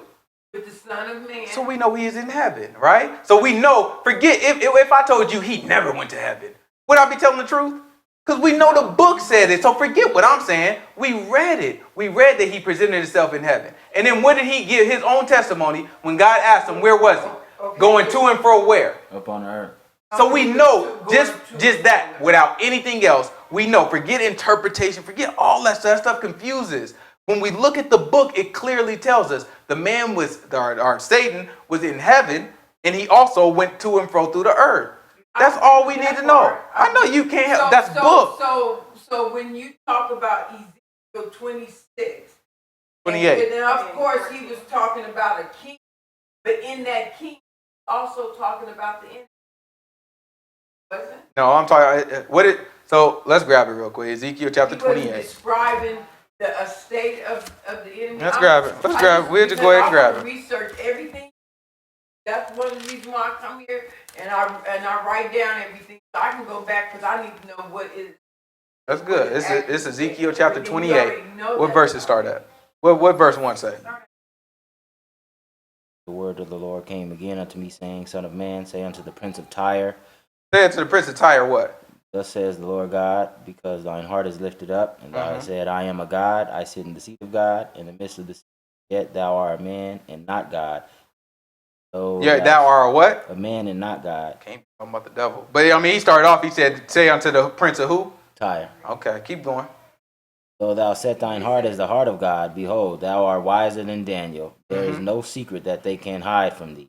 With thy wisdom and with thine understanding thou hast gotten the riches, and hast gotten gold and silver into thy treasuries. By thy great wisdom and by thy traffic hast thou increased thy riches, and thine heart is lifted up because of thy riches. Therefore, thus says the Lord God, because thou hast set thine heart as the heart of God, behold, therefore, I will bring strangers upon thee, terrible of the nations. That's it. You just got to get And down they there. shall draw Watch, their see. swords against the beauty of thy wisdom, and they shall defile thy brightness. It's a reason why we started at the top. They Watch shall this. bring thee down to the pit, and thou shalt die in the deaths of them that are slain in the midst of the sea. Will thou yet say before him that slayeth thee, I am a God, I am God? So he said, you going to stand up to the person that killed you and say, I'm a God. Who killed the devil? I have. Oh, okay. So will you yet say unto the ones that slay you, I am a God? Right? Keep going. But thou shalt be a man and no God in the hand of him that slays you. So the person that killed you, you're going to be a man and you're not going to be God. I don't know what, because if I remember, God is the one that threw Satan in the end into the fire. In the end times, and he gonna burn for eternity. So I don't know what this could be talking about. Let's see though. Hold on. Let's see. Let's keep going. Watch what it gets Thou to. shalt die the death of the uncircumcised by the hand of strangers. He said you gonna die the death of the uncircumcised by the hand of who? Strangers. That's talking about people. I So agree with that. I know you can't help but agree. But let's go. For I have spoken it, saith the Lord God. Moreover, the word of the Lord came unto me, saying, Watch what he said. Son of man, take up a lamentation. Take on this what? Lamentation. Guess how that is Take translated. up a mourning. 12. Guess how verse 12 is translated, the word lamentation. Parable. Terrible. Look it up yourself if you don't believe me. I know you do. I know. But I'm saying, look at I got my computer right here. You can look it up right now on the computer if you like. Keep on going though. We know no. We're not talking about the word lamentation, what it means. I'm talking about the Hebrew word that was translated as lamentation. Right? That Hebrew word was also translated as parable. All right, keep going though. Watch this. Upon the king of Tyre, and say unto him, Thus says the Lord God, you seal us up the sum full of So you wisdom. see how he was talking about Tyre before, he's still talking about Tyre now, right? Yeah. Watch how the tone changes after he's telling a lamentation or parable about him. Watch what it starts talking about now. Thou sealest up the sum full of wisdom and perfect in beauty. Thou hast been in Eden, the garden of God. Every precious stone was thy covering, the sardius, topaz, and the diamond, the beryl, the onyx, and the jasper, and the sapphire, the emerald, and the carbuncle, and gold. The workmanship of thy tabrets and of thy pipes was prepared in thee in the day that thou was created. Thou art the anointed cherub that covereth, and I have set thee so. So now this is where Lucifer's story come from, right? Because you say he was in Eden. You hear Eden, you say, was in Eden. Then you say, you was the anointed cherub. Has to be talking about the devil, right? Tell me where it say Lucifer anywhere. Keep going. Thou art the anointed cherub that covereth, and I have set thee so. Thou was upon the holy mountain of God. Thou hast walked up and down in the midst of the stones of fire. Thou was perfect in thy ways from the day that thou was created. So in the beginning, he was perfect in his ways, wasn't he? Can't be talking about the devil then, right? The devil said Yahushua told us in the beginning, the devil was a what? Murderer. From the beginning. But that Yahushua means nothing when we have our traditions, right? Our traditions, we throw Yahushua out the window. But when we look at this, we'll say, wait a minute, this has to be talking about Lucifer. Keep reading, because eventually I think it's about maybe verse 18 it say Lucifer. Let's see. Let's see. Thou was perfect in thy ways from the day that thou was created till iniquity was found in thee. So in the beginning he was perfect, right? Yeah. All right. So do you think found in him, or do you think that found in him then it matured in him from the? Let me ask you this. What does perfect mean? You taught me this. A perfect means. Okay. So you just asked. So you now ask your question again. So ask your question again. So that means that he never stopped being what was in him, the lie, everything was. It was all. Would he be matured into God? Even in that state. Would he be perfect to God in that state? When it was found in him is when he acted on what was already in him. Just answer my question. I know. But do you think God would call anything perfect that has sin in it? Yes. Man. Yep. Man is perfect because he's in Christ. You see. Because he. I just want y'all to see. This is what we come to, right? When you don't want to accept the truth, you'll end up saying something ridiculous. When has God ever called man perfect? Perfection. I'm asking you. When has man ever called a sinful man perfect? Paul kept on perfecting himself. Perfect is not. When has God called a man perfect? Answer my question, please. He didn't. He only called one perfect. So that's what we want to get to. That's what it's easy. It's really simple and easy if we stick with the word. We don't have to make up nothing. We don't have to pull nothing. We don't have to rationalize. We just go with it. We know two things right now. This, whoever it's talking about, it said that they were perfect. Hold on, Ma. It said that they were perfect in the beginning. And then iniquity was later found in them. And then we know another fact. The devil, according to Yahushua, do Yahushua lie? No. I mean, do we bend the truth a little bit sometimes? No. So hold on. We know Yahushua said in the beginning, the devil was a murderer. From the beginning, he was a murderer. And he never abode in the truth. Right? And it's not found in him. So we look at those two things. Do those sound like they're describing the same person? So then, can we say, if let's assume this is not talking about Lucifer anyway, but let's assume this is talking about the same person that Isaiah 14 is talking about, right? Let's just assume. Can we assume then, if we know who the devil is talking about, because Yahushua called him out specifically, could we assume that the devil is Lucifer? Those are conflicting testimonies, and one is from Yahushua himself. We have to choose who we believe. I'm telling you, these myths will take us and confuse us. All I'm trying to do is clear this stuff up. But let's just keep going. We already know this is not talking about the devil. So let's keep going. You saying that story right there was... It's not talking about the devil. I'll repeat. Okay. Jesus himself, right? Jesus himself said from the beginning, Lied. He was a murderer is what he said. Murderer. Right? He said, and he never abode in the truth, right? And the truth was not found in him. Right? So that's Yahushua's word from the beginning. This one says from the beginning, he was perfect. Then he says later, iniquity was found in him. No, that's not what it says. That's what you said. He said that he was perfect. That when God is referring and he was a beautiful perfect, cherub. When he's referring to perfect, is that in your wisdom, you know how to respond to things.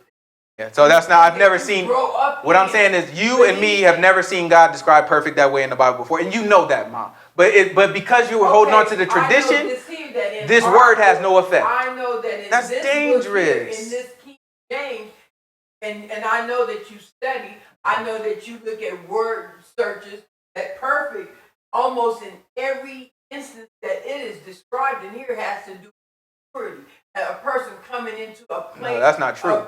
What you're dealing with is that's what the definition gives you when you look up the word. If you look at context, if you look at context of what perfect means, right? If you look at context every single time when coming from God, it's talking about righteousness. It's talking about somebody who does the right thing. And I can prove that. Like it's no issue we can go through. I know it's because that's book. What I'm saying again, I'm not making up anything. I'm giving you book. I don't know why.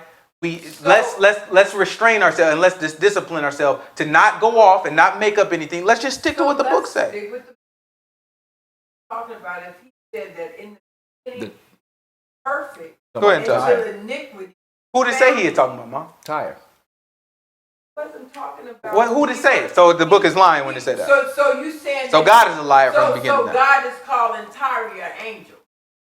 Start at the beginning. Or not the beginning. Start at verse 12. You have to start. It said that you were a cherubim. Start at verse 12. So it's check out verse 12 for me, bro. Son of man, take up a lamentation upon the king of Tyre. What did he call it? Lamentation. Yeah, take up a lamentation. If you look up the word, it says parable. But the word is parable, right? So take up a parable. So he's giving us a parable. So we know in a parable when Yahushua was talking about the seeds and the birds, we knew he was talking about the word and people receiving it or not. Not necessarily when you talk the birds about the sower of the seed. Yeah. That's what this is. So that's why he's comparing it. If you look at the first part, if you look at the first part of what we read, it's saying the exact same thing in both situations. One, exactly, because it's the prince, the ruler of Tyre. So if we look at the beginning, you see that it's first of all clearly describing a human being who got killed by human beings, who's prophesied to be killed by human beings. And then it comes back and it tells you the exact same story in parable form. In the beginning, he said, you had so much wisdom, you're more wise than my boy Daniel, right? And then he comes back, and this one, he starts it off saying, your wisdom, right? You were like the most beautiful cherub. You were from Eden. He's describing the glory of a man in the form of in the form of a parable. And throughout the Bible, Tyre was always like this super respected because it was the place where all the trade happened, and that's where we had to go to get our stuff. Tyre was very rich. Right? So this is what it is. That's the parable. Yeah, the parable is, so what it's saying is just like a person having the word snatched from them from Satan because they don't understand the word.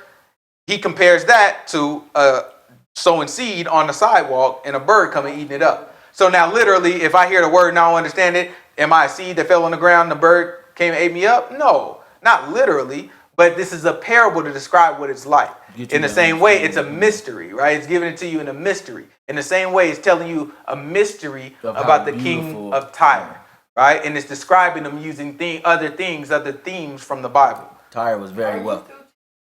No, it's all still going. We try to keep it all on tape because I don't want to cut it off and somebody feel like, oh, why y'all cut it off, all that stuff. So I want to make sure it all gets aired. People can stop watching. They probably have stopped watching by now.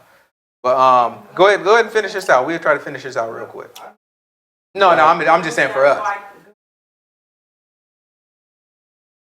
hmm That's a parable for him coming down. So he used to be this high and mighty king, and now he's coming down because in history, what happened to Tyre is Alexander the Great, the Greeks and Macedonians, they came and they leveled the whole place, actually made it an island. So there's certain parts that they can still dig up out of the water because he completely leveled it. And pretty much this is exactly what he prophesied here and in other places.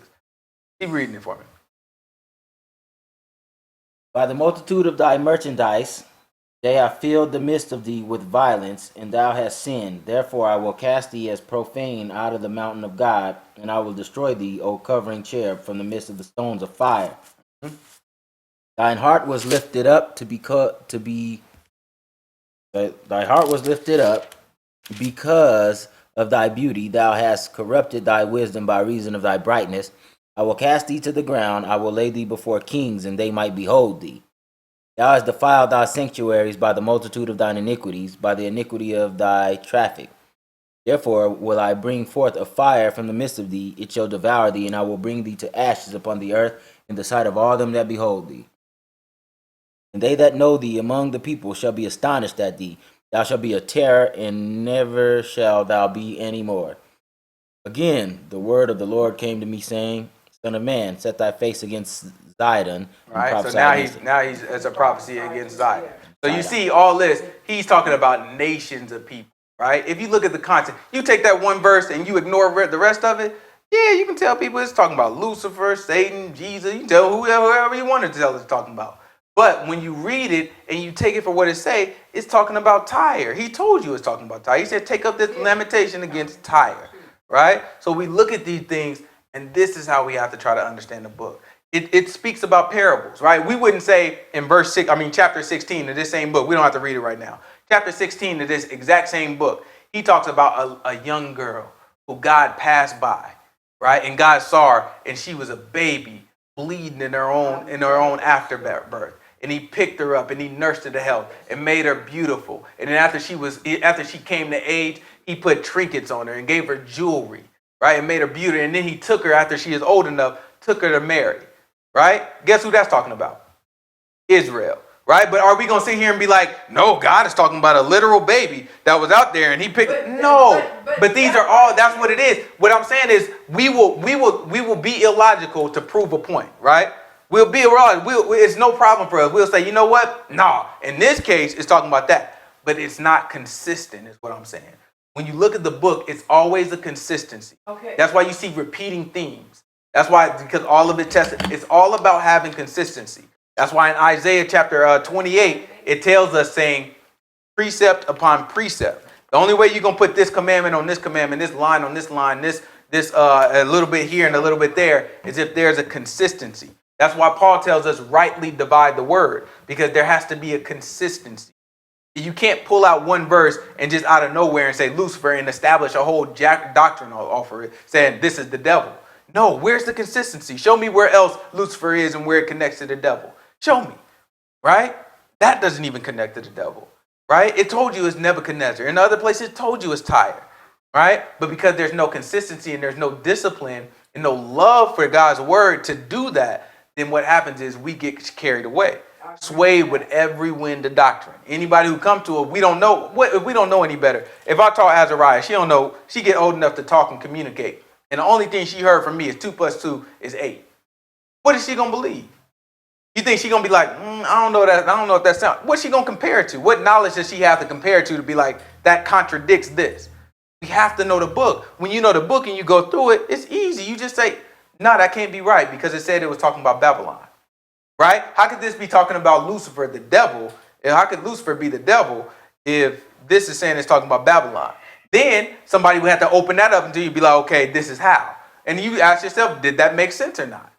Right? According to the word, though. If it's not according to the word, if we just sit here and be saying, no. See, God, to me, I feel like God is saying this. Or God, when he talks about this is how he's saying it.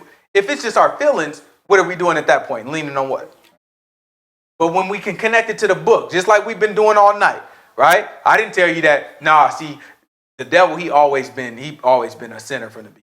I didn't just say that. I showed you where Yahushua said it, right? And then I showed you if that's true, if we believe Yahushua, then it's impossible for us to believe in the one, right? But then what happens is now we got to try to change it. Well, Yahushua didn't necessarily mean what he meant the way you think he meant. Really, he meant clear what he said though. Beginning is beginning, right? Beginning is the start of something.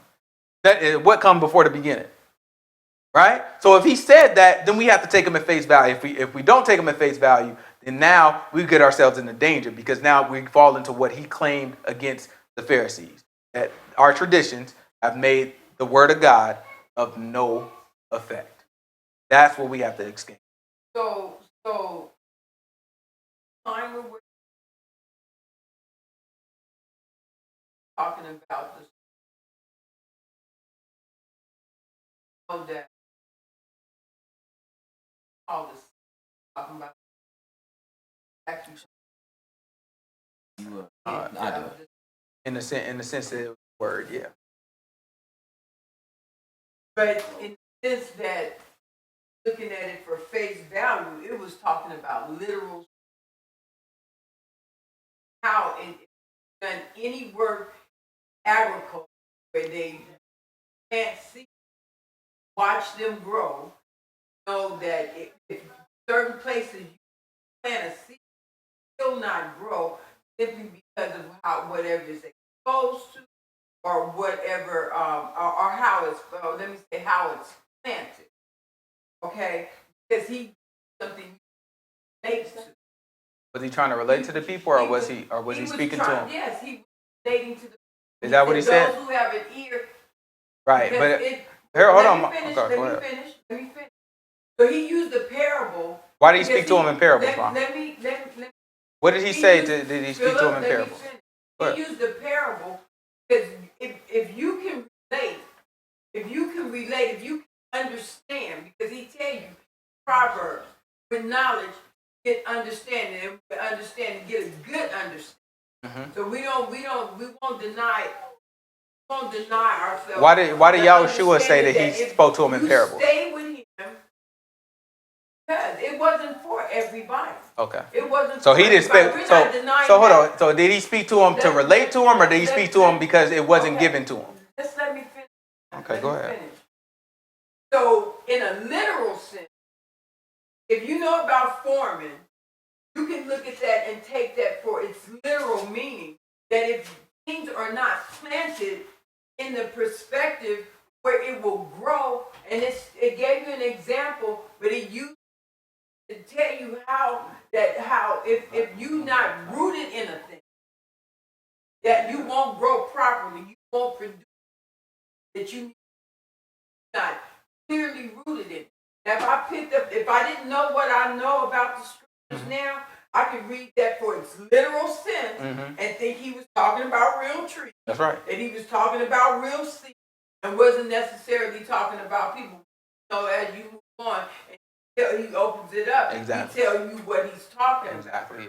So to say that it's literal when the Bible tell you that there are great mysteries, some of them had not unfolded. Now I think we're on the same page. That's saying that isn't talking about or describing when God consistently tell you the thing that he hated is pride. That's right. Yeah, the thing that he hates is pride. That is the thing. He hates lying. He hates pride. He hates haughtiness.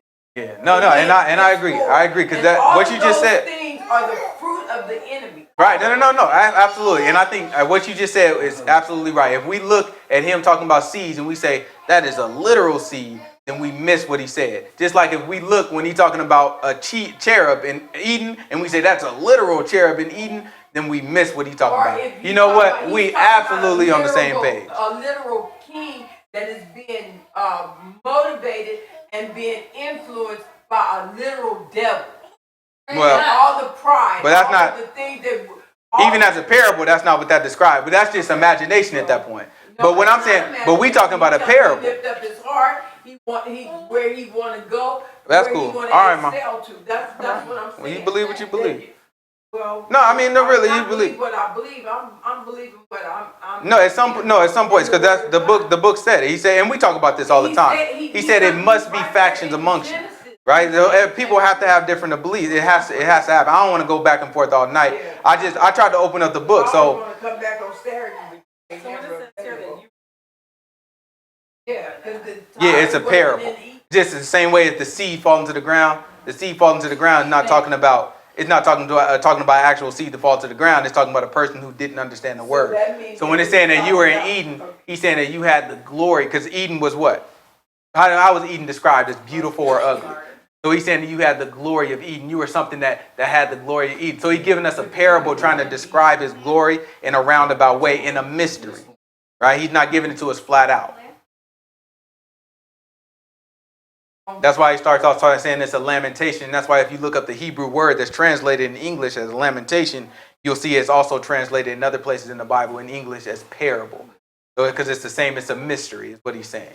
Pick up this mystery about the king of Tyre. And then he starts to lay out all these things, and he's giving us a mystery, and in that mystery he compares them to Eden. But no, I don't want it's we can always do this any time, but at some point it has to stop, because it does create confusion.